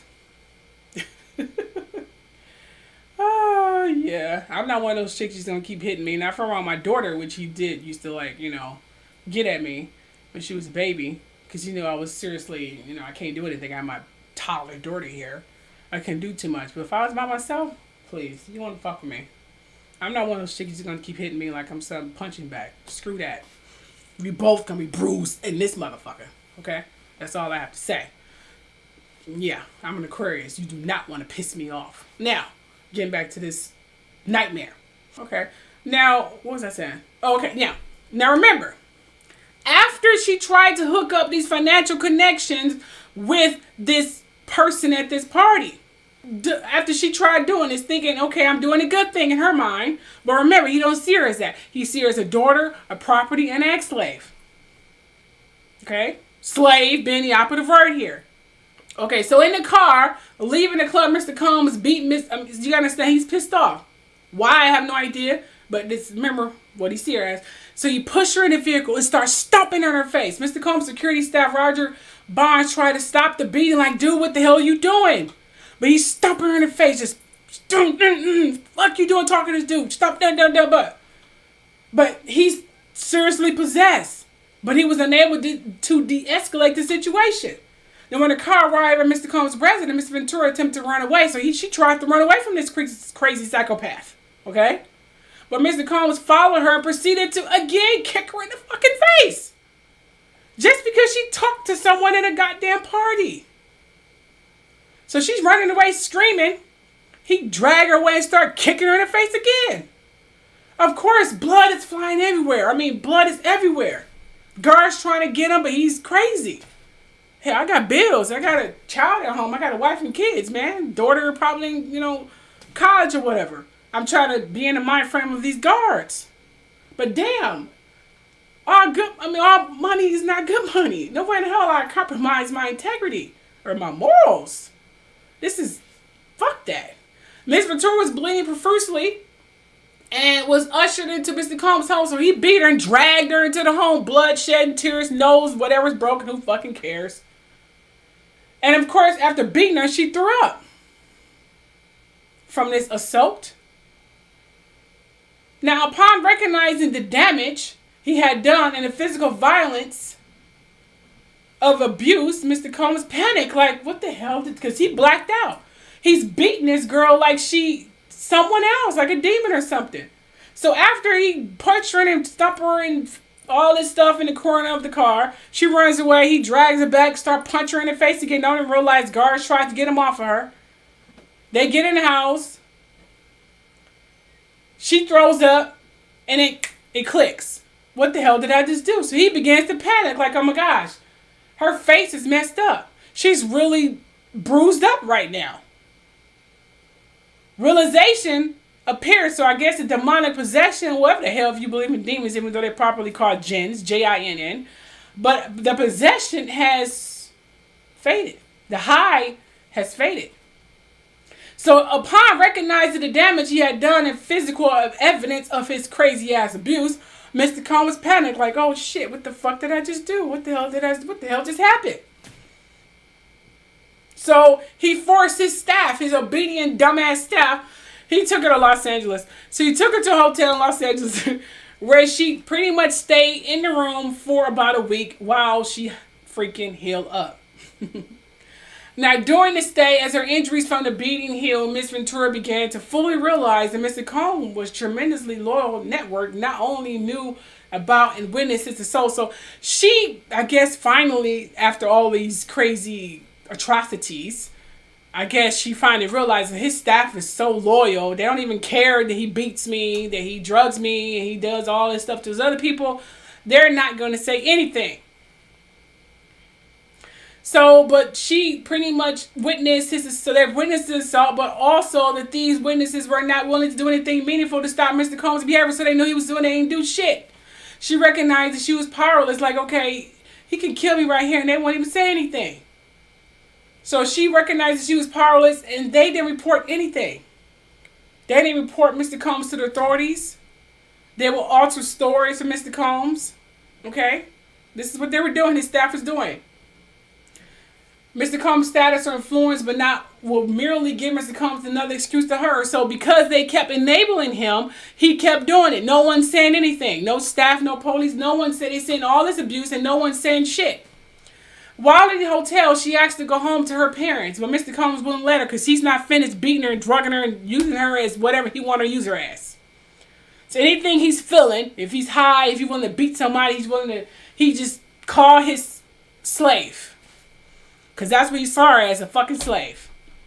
While in the hotel, she asked to go home to her parents. Like, I want to go home to my parents. I don't want to do this anymore. Tired of getting beaten, tired of getting drugged. I just want to go. I want to go to my parents. Yeah. She lied to her mother and when asked about an online gossip forum that reported herself. So, of course, some of this shit was going to get leaked. Her mother asked her. She lied like, no, that's crazy gossip, Mom. What are you talking about? Crazy gossip? Yeah. What are you talking about? So, of course, when the rumors were starting to escalate, Mr. Combs had to do CYA, cover his ass. Okay? So, Mr. Combs proceeded to instruct his assistants. Remember, he beat her. He pulled her back in with excessive amounts of gifts, showering her and saying, I love you, you my baby, woo, woo, woo, from Miss Ventura. Remember, she's still young and naive. Which were delivered to the hotel room where she remained trapped. So, while she was healing from her bruises, after he kicked the hell out of her for no reason, he lavished her with gifts. Gucci, Armani, or whatever they having these days. To her room. Yeah. But she stayed locked in her room. Anything she wanted, I'll give you. Just don't leave that room. I have an image to protect. No one can know I beat you and drug you. So Miss Ventura was terrified, isolated, and was able to see a pathway out of Mr. Combs' abusive hold of her life because he controlled everything. Her parents, he probably paying them a nice little stipend. Everyone is not saying anything. They saying it, but they're not saying anything. He controls her life, her income, everything. She can't run to her parents. Her parents just probably, who the fuck knows? I mean, I'm sorry, I couldn't be this naive when it comes to my child. I'm very, very overprotective. Especially if I only have one kid and around hell, I'd be so, okay, do your thing. Fuck that. So, Miss Ventura was terrified and isolated and unable to see a pathway out of this crazy-ass life. She found herself becoming numb to the abuse, which is another sign of someone who's young. They become numb to the stuff. I was there for a long time. You become numb to the abuse she was experiencing and became entirely beholden to Mr. Combs' demands. You become, yes, sir, yes, whatever you want. Give me some drugs, do whatever you want. I don't care anymore. You begin to disconnect from the abuse. You become a different person. The person who's getting abused, you're not there. Who's that? I don't know. You literally like a puppet. She began to blindly follow his instructions out of fear of, again, being on the receiving end of his vicious beatings, even though it doesn't matter if she was obedient or not, he's still going to do it. By Mr. Combs' own admission, his relationship with Miss Ventura was like Bobby and Whitney. A clear acknowledgement of an unequal power dynamic and excessive domestic violence that permeated their relationship. From the outside looking in, Miss Ventura had heard others refer to her relationship to Mr. Combs as akin to Ike and Tina, which is I pretty much gave an example. Her volatile, abusive partner, who also owned her record label and therefore held her future success in his hands, have fully exerted his control over every aspect of her life. Her money, her health, her freedom, her sanity, everything, her body, her hair. He had full control and he was loving all of this fucking control. Remember, he don't see women as his equal. He see them as slaves. Someone they can control. Someone he can control. Someone he can just whatever. No such thing as equals to him. Women are beneath him. Within a few months of beginning a romantic relationship with the 40-year-old Mr. Combs, the 22-year-old Miss Ventura felt beholden to his whims and demands. She's 22. He's 41 and she's 22. I believe her parents did. Because they didn't say anything. I wouldn't have, I'm sorry. Nope. I would have to see my daughter's face. No one have to stay back. Okay, you cool? Nope. Nope. But then again, they probably don't know how they feel to be in that kind of relationship. Then again, people know how they feel and they still don't say anything. My mother didn't. In New York City, Mr. Combs told the Miss Ventura, why would they type that, but whatever, that he wanted to engage in a fantasy of his called voyeurism. Yeah. Mr. Combs said it would turn him on if he saw Miss Ventura with another Peter. So remember, he think he's a guy. This girl do everything I want her to do. She's taking drugs. She's doing this. She let me beat her. This is fun. He's like a little kid in a candy store. A little evil little gin running around here and just having a ball. Wonder what else I can do. This is fun. This is how his sick ass thinking. So the first time Mr. Combs hired a man and brought the man to his home in Los Angeles, the man, Mr. Combs and Miss Ventura, wore masquerade mask, okay, ingested in drugs. Mr. Combs directed Miss Ventura to perform exes, which is sexual acts with these men. Or Mr. Combs watched them and he pleasured himself while he directed Miss Ventura and the man to do specific acts. So remember, he's a little kid, a little horny little freaking man running around here with this woman a beautiful woman who do anything he tell her to do. What else can I get her to do? This is great. Let's bring some men in here. Let's get some video cameras. I'm rich and I'm bored and I'm high and I'm whatever. And I'm horny. Let's do some shit. Screw going to a country and probably helping out some society, doing something productive with his time. No, he do this because he bored, he rich, and he got this beautiful girl to do whatever he wanted to do. So they encounter lasted multiple days. So this encounter, she's doing this to these men for several fucking days. Mr. Combs began to call the arrangement a freak off. The iconic FOs. He would repeatedly tell Miss Ventura at random moments that he wanted to FO Miss Ventura. Yeah. Was eventually expected to facilitate the location and the hiring of the male ex-workers. So he made her even get the ex-workers. Like, you're going to get these ex-workers and we're going to record this and you're going to do what I want. Okay. Whatever you say. Remember, she saw him as boss, lover, and father. Boss, because, you got to honor your boss. That's how I was taught growing up. Old school Christian. Honor your boss. Okay? He's my lover. Got to have sex with him. And loyal like he's my father. Especially if the age gap is there. So, she's like, okay. Sure. Long as you don't beat me, father. Whatever. At certain points during Miss Ventura and Mr. Combs' relationship, he would insist on freak-offs weekly. Mr. Combs would repeatedly tell Miss Ventura, like, this is fun. I could do this 4 or 5 times a week. This is our thing, our secret. We do these freak-offs. Isn't this fun? She's like, where's the ecstasy? Where's the pills? I don't want to feel any of this shit.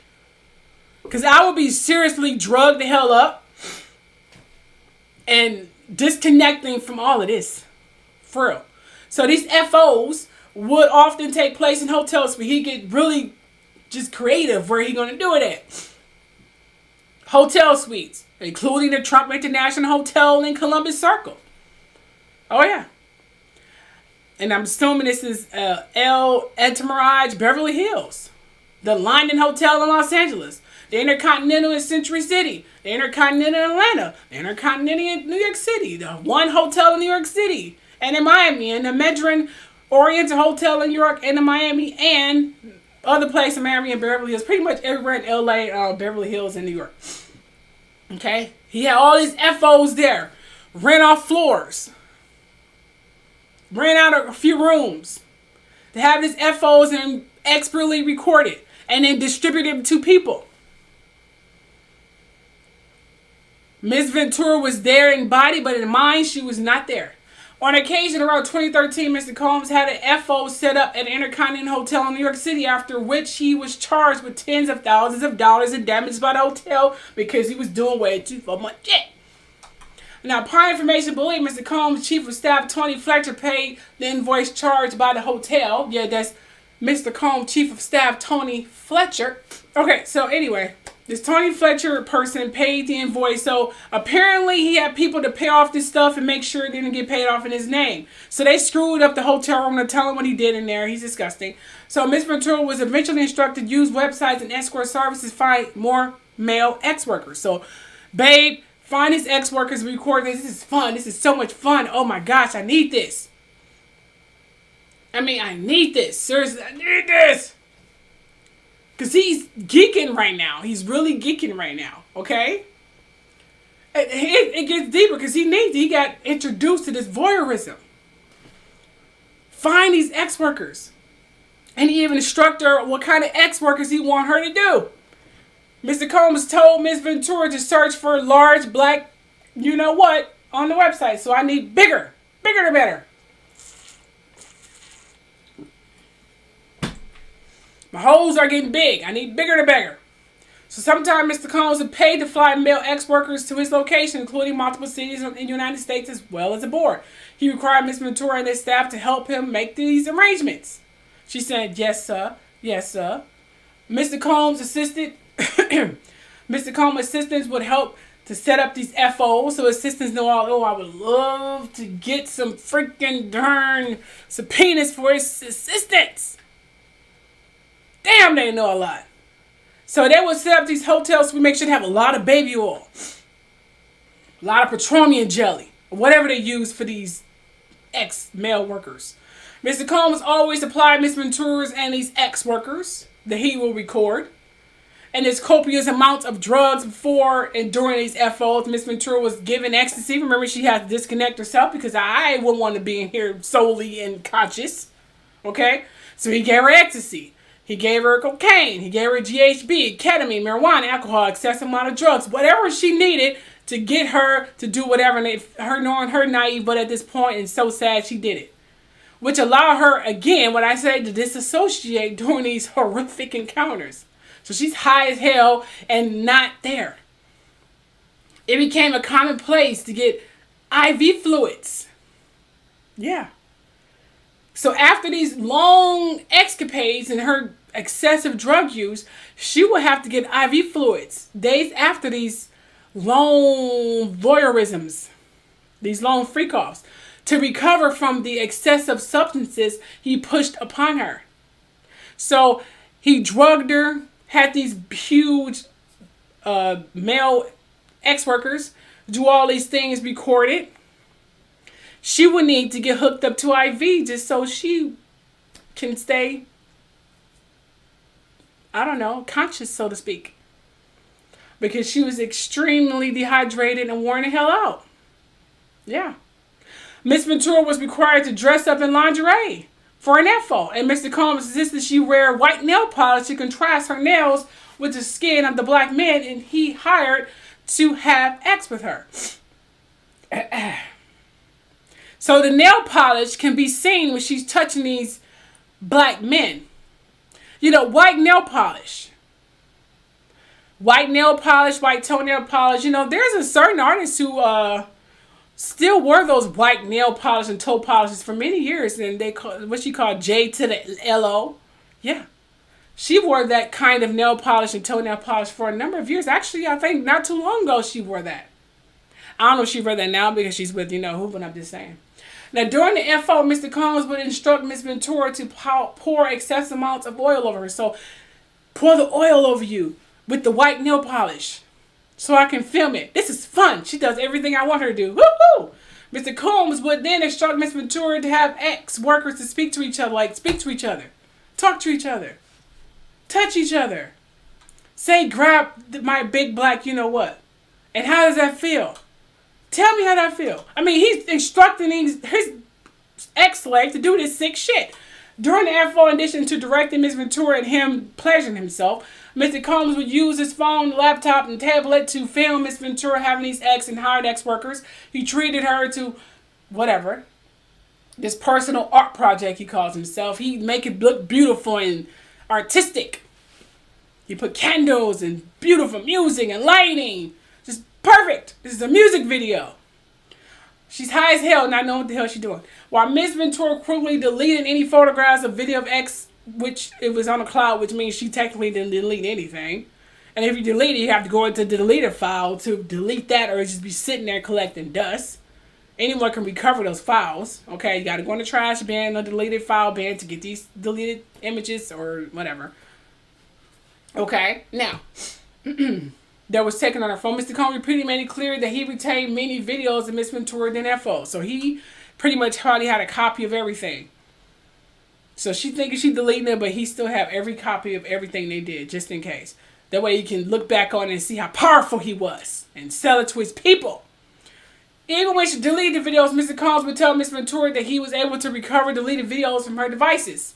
On one occasion, he sat next to her on a flight and made her watch a video she thought she deleted, reinforcing her inability to escape and the immense power he held over her.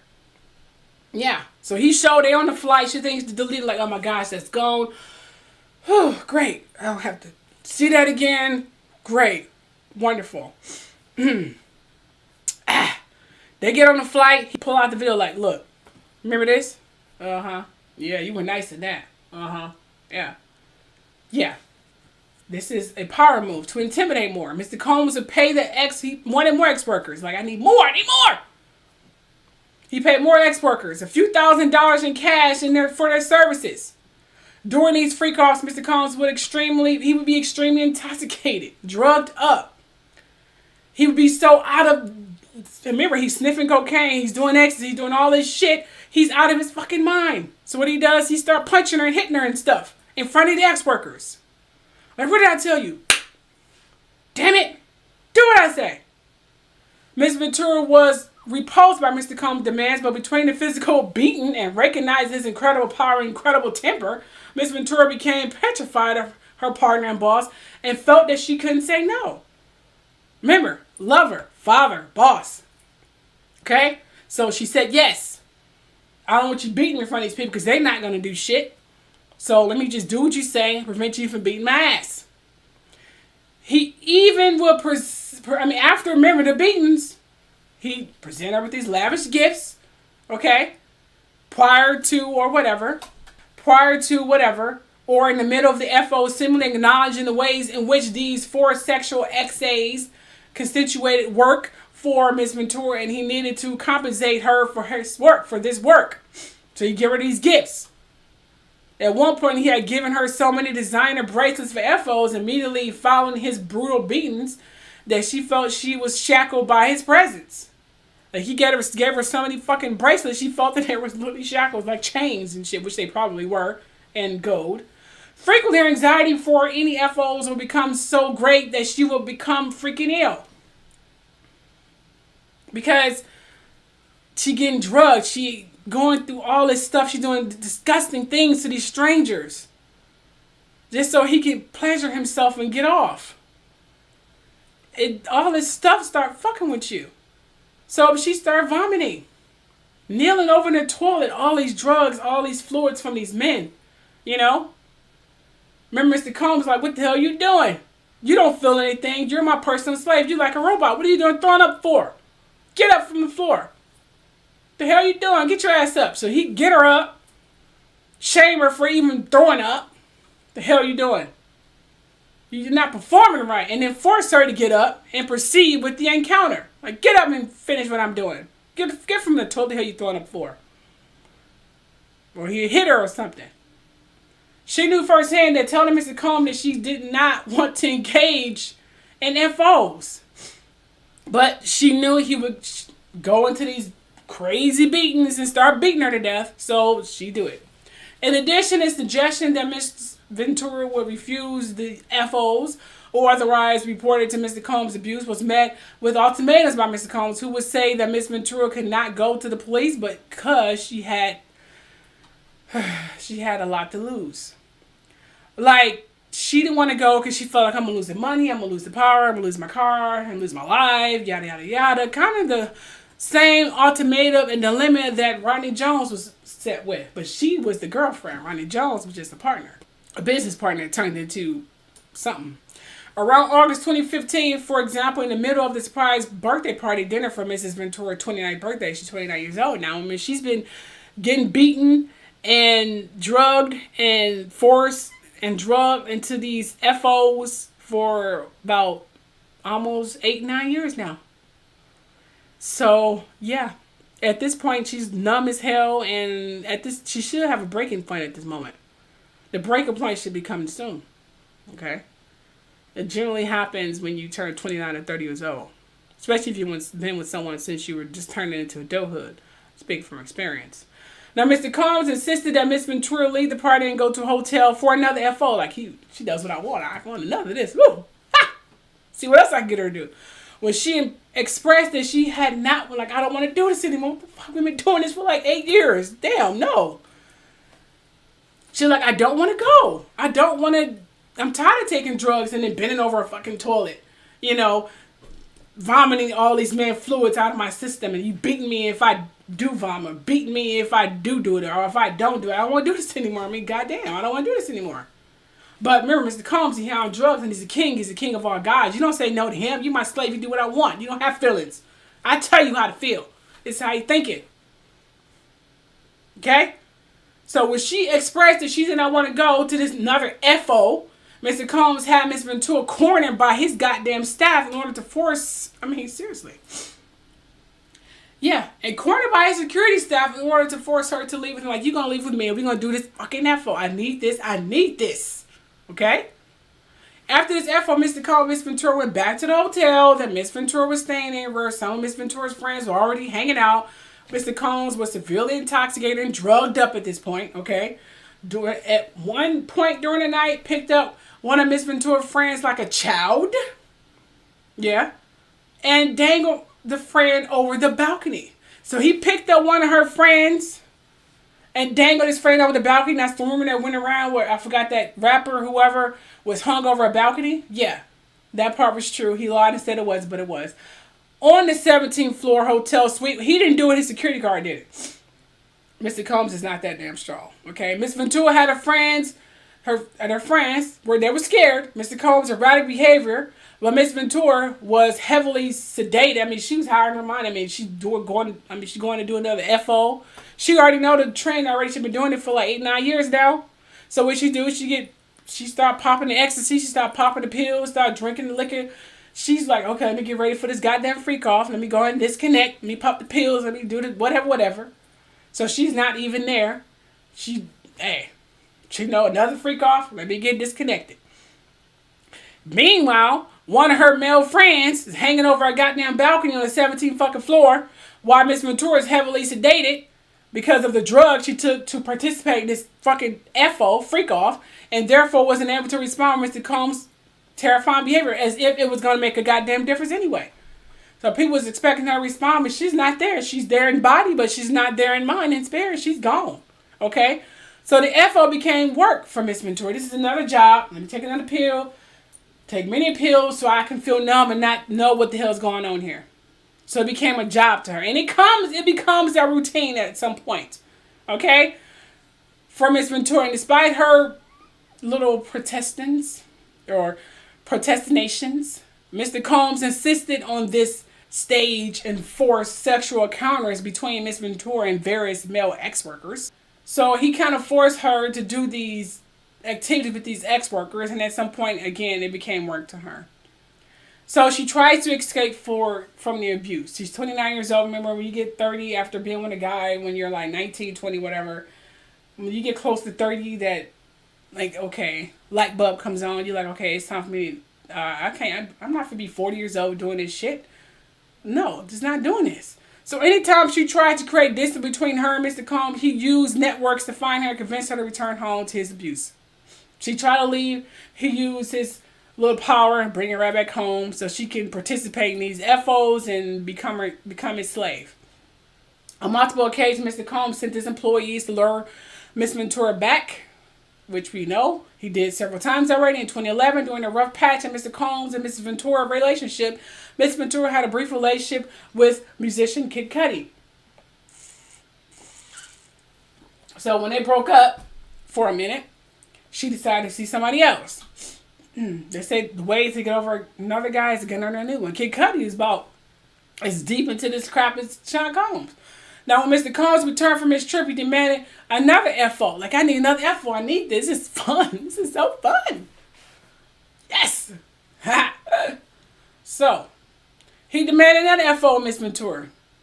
Of course, she freaking didn't want to do it. But she did it anyway. During the FO, Mr. Combs found Mrs. Ventura phone and found emails between her and Kid Cudi. During Mr. Combs became enraged. I mean, she don't talk to anybody. You on my property, you don't talk to anybody, even though they were separated. Mr. Combs became enraged and proceeded to place a manual corkscrew between Miss... Remember, he got pissed off. He stumped her in the face repeatedly in the car after she was just talking to somebody at a party, trying to, set up some business ventures or whatever for them. Yeah. And she had to go off to a hotel somewhere in Los Angeles for a while. Remember, they separated. She was seeing Kid Cudi for a minute. So Mr. Combs became enraged after he found the emails and all his phone numbers and things of that nature from this Kid Cudi person. He became enraged and proceeded to place a manual corkscrew between his fingers and lunge at Miss Ventura. Of course, she ran away like, oh my gosh, Miss Ventura ran away to stay at Kid Cudi's home to escape Mr. Combs' wrath. Like, what the fuck, you trying to kill me? Soon after, thereafter, one of Mr. Combs' staff members told Miss Ventura, again, his loyal staff members, who does anything, who should all be freaking in jail, say he need to talk to you. Even though Mr. Combs was enraged, feeling like she couldn't escape, she went. Okay? So Mr. Combs and his little networking forces, Miss Ventura returned to Mr. Combs. He hit her several times. So she knew what he was going to do, but his staff came in because they do whatever he wanted him to do. I mean, they like the sex slaves assistants. I mean, they're puppet master or whatever assistants. They do everything. They witness, say nothing, but obedient, like little sheep or whatever. Or guards, or brainless, dumb fucking guards. So she goes back. He beat her several times. Kicked her. From what I was told, he hit her, dragged her across the floor, beat her. She tried running away. He dragged her right back. So at this point, she goes to her parents. Her parents, who I really want to slap the fuck out of at this time. It's been 10 years and they had no idea she was doing this. No one, hell, I'll be that stupid. It's not that much money in the world. But anyway, her parents in Connecticut. Her mother took pictures of these bruises that he left on their child's body. Because at this point, her body was covered with bruises. Even bruises that has not healed yet. Now we in 2012 of this long fucking nightmare. During the Paris Fashion Week. Y'all remember that week, right? Yeah. Mr. Combs told Miss Ventura that he was going to blow up Kid Cudi's car. And that he wanted to ensure that Kid Cudi was home with his friends when it happened as a fucking warning to stay away from his property. Around that time, Kid Cudi's car exploded, kind of like what Jay-Z did to, allegedly, Kathy White. At the time, Kid Cudi's car exploded in his driveway, which is the fact that it did. Miss Ventura was terrified this should be pretty much precedent to pretty much arrest Sean Combs because the evidence is there. But, Sean Combs got FBI agents and CIA agents and police officers in his back pocket. And Fahim, so who the fuck cares? Miss Ventura was terrified and she began to fully comprehend that Mr. Combs was both willing and able to do these crazy things he believed had slighted him. Like, he's fucking nuts. In 2015, we're in 2015 now. Remember, she's literally slowly distancing herself. Remember, the 30 light bulb came on. She distanced herself from this nightmare. She's not there anymore. She's not there. Okay? So she's escaping from this nightmare. Okay? So, Mr. Combs saw her speaking to his manager.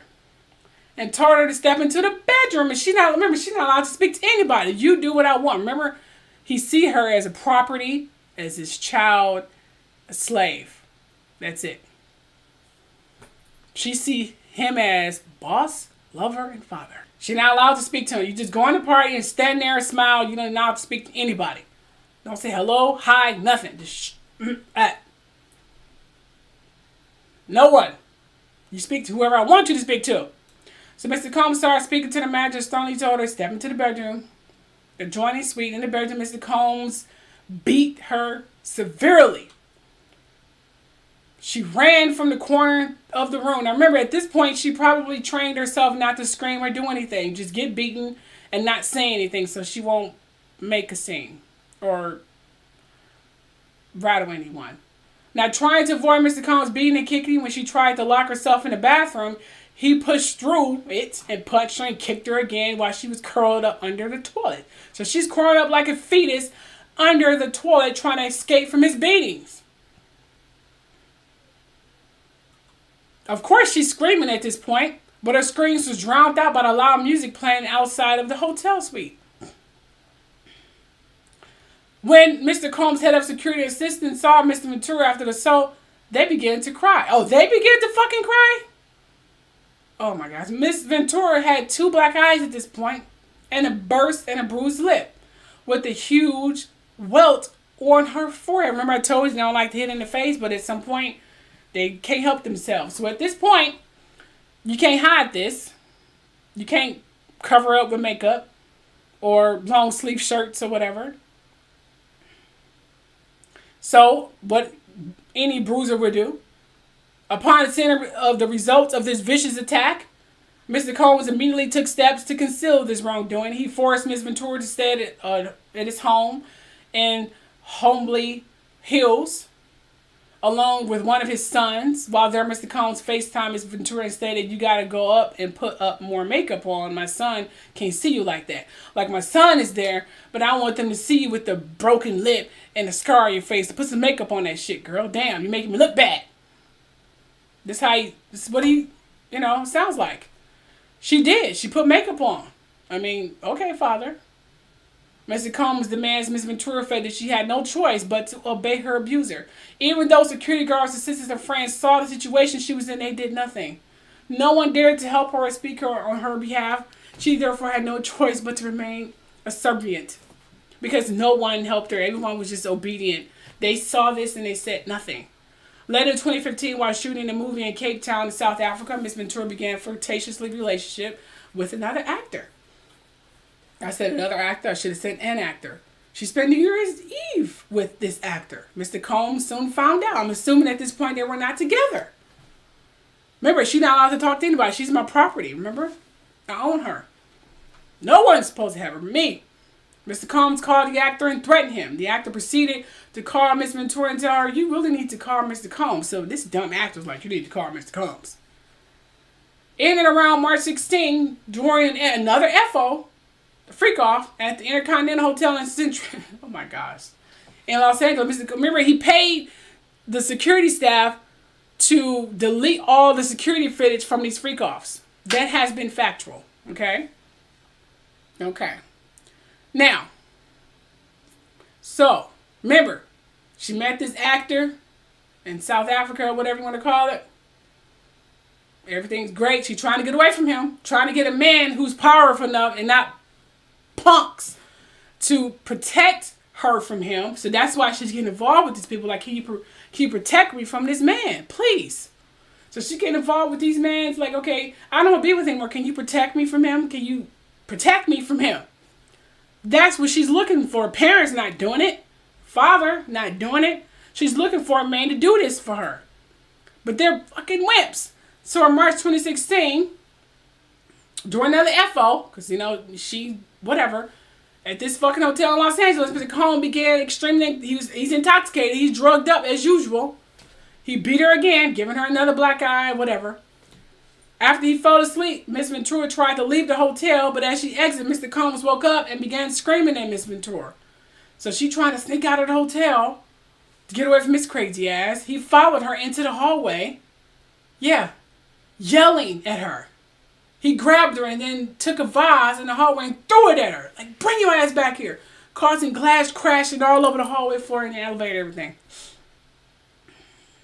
She tried to run to the elevator. She's screaming. Tried to run to the elevator, trying to get away from him. She managed to get into the elevator. And when she got to the lobby, she's in the fucking lobby now, people. Quickly took a cab to her apartment. So she's screaming. He probably got on his boxes. I'm not sure what he's sleeping in. Trying to get away from him. Yelling all this. There's witness, there's footage, security camera, it's all of it. He pays to have all this stuff wiped. If I was a hotel owner, I would still have a copy.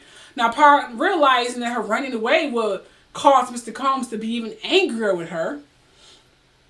Like, oh my God, I just took a cab to my apartment. Oh my gosh. Shoot, he's going to really beat me now. And completely stuck in his vicious cycle of abuse. This is what happens. And Miss Ventura returned to the hotel with the intention of apologizing from running away from her abuser. Like, I'm so sorry, Father, for running away. When she returned to the hotel, security staff urged her to go back into a cab and go to her apartment, suggesting that they had seen the security footage. Remember I said the footage was there. Mr. Combs was beating Miss Ventura and throwing glass in the hallway and all that stuff. They saw all that shit. Upon information to believe, Mr. Combs paid her Intercontinental Century City fucking hotel $50,000 to get rid of the goddamn footage. If I was the head of security or whatever that time, I would question all of this shit. But consider this was settled out of court for $30 million. They don't have to say anything. So he got away with all this stuff he did to her for a measly $30 million. Now, after this, Miss Ventura left her home in Comstock and went to hide away at a friend's home in Florida. James Cruz, president of Bad Boys Management, tracked Miss Ventura down and told her her single would not be released if she did not answer Mr. Combs' phone. So remember, every time she tried to run away, he get reinforcements to bring her back and threaten whatever, or send her lavish gifts. A woman who worked for Sony Music reached out to her with a similar ultimatum concerning her record. I would be like, fuck that record at this point. Incredibly, Mr. Combs even convinced one of his attorneys to call Miss Ventura at this time. This lawyer told Miss Ventura it is in your best interest to call Mr. Combs back. Each time Miss Ventura tried to run away, Mr. Combs and his powerful network would force her to come back to him. At this point, I won't give a damn who called me. Mr. Combs' tight hold over her life had irreparably damaged her friendship around 2018. When Miss Ventura was she was with her friend, Carrie Morgan, in her house, Mr. Combs used his key to Miss Ventura's house and came in unannounced. So she's with her friend Carrie Morgan.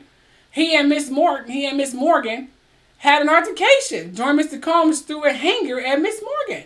A fucking hanger. He coming unannounced in her house, throwing fits, hangers. Upon information and belief, the incident resulted in a settlement between Mr. Combs and Miss Morgan, and Miss Ventura ended up paying Miss Morgan additional funds in an attempt to resolve the dispute between her close friend and her abusive and controlling ass boyfriend. So there goes that friend. Your boyfriend is crazy as hell. I'm going to stay away from you. That's not really a good friend, but whatever. The relationship between Miss Ventura and Miss Morgan had been strained since that time. That's not a good friend. Since the extreme measures Mr. Combs took to keep a tight hold on Miss Ventura and isolate her from support network, having experienced repercussions of rejecting his demands, Miss Ventura felt that saying no to Mr. Combs would cost her something, her family, friends, career, or somebody. I mean, he tried blowing up people. He tried throwing people over a freaking balcony. Gosh, if I talk to anybody, he's beating the fuck out of me. He's throwing hangers at my friends, he's threatening people's lives. He's stressing me. He's calling me. But shit, I can't be friends with anybody. No wonder you didn't see it with a lot of people. I wonder who that reminds you of. By 2017 and 2018, Miss Ventura became desperate to leave Mr. Combs and his abusive. Remember, she's over 30 now, so she's like, okay, I need to get the hell away from this. I can't, what the fuck, really? She tried leaving him and his abuse. She recognized that if she stayed with him, she would never be able to have a successful career or even be physically or mentally safe. She therefore became determined completely to break away from Mr. Combs and his cycle of abuse and made concerted efforts to avoid him. So we're in September 2018, September 2018. She joined Mr. Combs for dinner at an Italian restaurant in Malibu, California, for what she believed would be a discussion about concluding their relationship for good. After dinner, Mr. Combs and Miss Ventura returned to Miss Ventura's home, which was paid for by Mr. Combs. Mr. Combs forced himself into her apartment because he paid for the shit. You know how he is. He got of all gods, kings of all kings. She told him to stop and attempted to push him away. Mr. Combs then forced... Why would she even try to even believe that he would be cordial at this point? She did really stupid things. And you go back to your apartment with him like he's going to be like cordial and walk you to the door and not do anything? What the hell? Seriously. So at this point, he forced his way into whatever, her apartment, pulled off her clothes, unbuckled his belt, and proceeded to rape Miss Ventura while she repeatedly said no and tried to push him away. Clearly she did see that coming. Like, I'm going to break up with him and he's not going to do anything to me. And what life or what world did she think that was going to be the process? After almost, over 10 years now? What the fuck? Soon thereafter, Miss Ventura took steps to completely separate herself from this crazy ass fucker, including leaving the home that he paid for and returning the car he purchased for. I would have done the same thing. Just walk away from all that shit. Take your apartment, take that car, take these clothes. Be like Tina Turner. I don't want any of it. Take it all. Fuck it. Despite moving away, Miss Ventura's address was posted online in early 2019. So again, he wanted to isolate her. He trying to threaten her. So he found out where she stayed and posted her address online. Yeah. Miss Ventura was under so fucking immense duress during the months after Mr. Combs had RA'd her. She took all steps, possibly entirely, to remove herself from this crazy psychopath abuser. And been including by entering into contracts in her record deal with Bad Boy. She's like, I want to be separated from him. I don't want to be, fuck his record label. Just fuck it. Just get me away from this crazy psychopath, please. Okay? Now, as a result of this immense trauma Miss Ventura endured over a decade with Mr. Combs, she has suffered continuously immense emotional distress. Following her escape from the cycle of abuse and ex-trafficking she endured, she struggled with physical and mental manifestation of her trauma. So she's constantly having nightmares and little PTSD moments or whatever you want to call it. You know, she probably had panic attacks from all this shit. So the birth of her 2 children, however, allowed her to a new lease of life and gave her purpose. She credited her children with saving her life from the trauma that had consumed her over a decade. I mean, except for the months when she was pregnant with her children. I mean, Miss Ventura, she was struggling with her addictions to drugs and alcohol. I remember she was doing drugs and alcohol for a long time. So when she was pregnant, she probably was going through a huge withdrawal at some point. Okay, so the addictions that were established and fueled by Mr. Combs, she turned to substances to drown out the memories of her abuse. So she was probably, this is during the months that she was pregnant. Okay. So she probably did more drugs to drown out those abuse, with intoxication or whatever. From these nightmares she had suffered from Mr. Combs. And all these essays, acts that Mr. Combs demanded her to participate in during his regularly multiple times a week freak-offs. So she started, she had difficulty eating and sleeping. Her relations with her family suffered. She was very depressed. During this time, she frequently had thoughts of ending her life. Like, I'm just used and chewed and fucked at this point. Thank you for the donation. Thank you so much. Thank you. We're coming to an end here.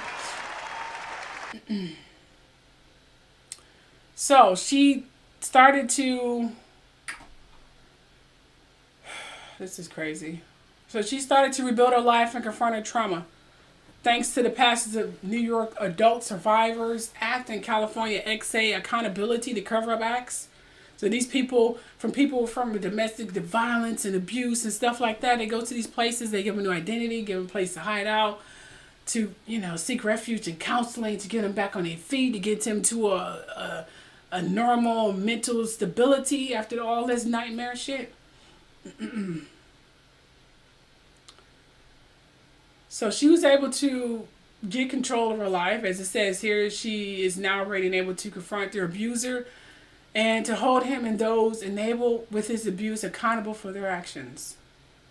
And then it goes into all the legal jargon. But of course, all this is bullshit because she settled before $30 million, which I would have not done. I would have sent his ass to the fucking cleaners. But she settled for $30 million after over 10 years of trauma. I guess she didn't want to live through it. I'm happy that she did come out with her story, but I was still said, okay, I'll take the money, but I'm still going to trial. I would have done that. Her quickly settling, I can understand she have kids. She don't want to be dealing with all this stuff. But fuck that. Okay?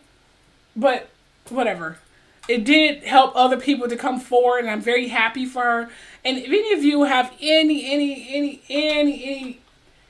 issues with SA abuse or anything of the nature, do not hesitate to come forward. Do not hesitate to speak to someone. There's different avenues online who you can speak to, who you can go to. Do not stay in these relationships. Even if you have to take clothes on your back and your kids and go stay in a shelter, get away, please. I guess it's probably hard for people of this unlimited means because they have so much power and money. So it's hard to leave him. I don't see how it's hard to leave him because it is a lot of money. No. Please leave. Okay? If you're in violent relationships like this, it's violent as hell. I see if you was starved for affection or something. That's different. But she probably was aching to be starved from affection, to be ignored. I would have been better off than this. Her settling has literally eliminated all the criminal acts in this whole suit. So I'm glad she did come out with it, but I'm a little disappointed that she settled so quickly. So once again, she's still scared. I wouldn't have settled so quickly. I would have took his ass to the cleaners. Let everyone see it. Everyone know his business. You ruined my life, literally. Well, not ruined, but damn near did. But whatever. So that is it for this. I hope you guys learned from this. If you have any questions, please leave it below. I've lost my voice. Thank you. Is it Choctaw Chiefess? Thank you so much.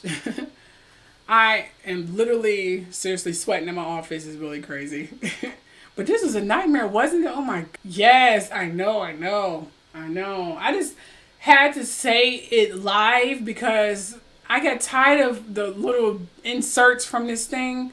I wanted you guys to see a full-blown, raw, live, whatever, uncut. There it is. And because I wanted to see it too. I hope you guys understood what I was saying. I probably fucked up a few words or whatever. Sorry about that. But I hope you guys saw a clear picture of the crazy abuse that this girl had to go to. This was crazy. I felt like I was going through a nightmare. Oh my gosh, this is crazy. And he's still free. Even after the crap from the whole Rodney Jones, he's still free. He's not even in jail. All his staff are still free. Nothing is happening. I think he posted a picture the other day. He was driving around his daughter. I'm hearing now that he's cut off his other sex slave accomplice,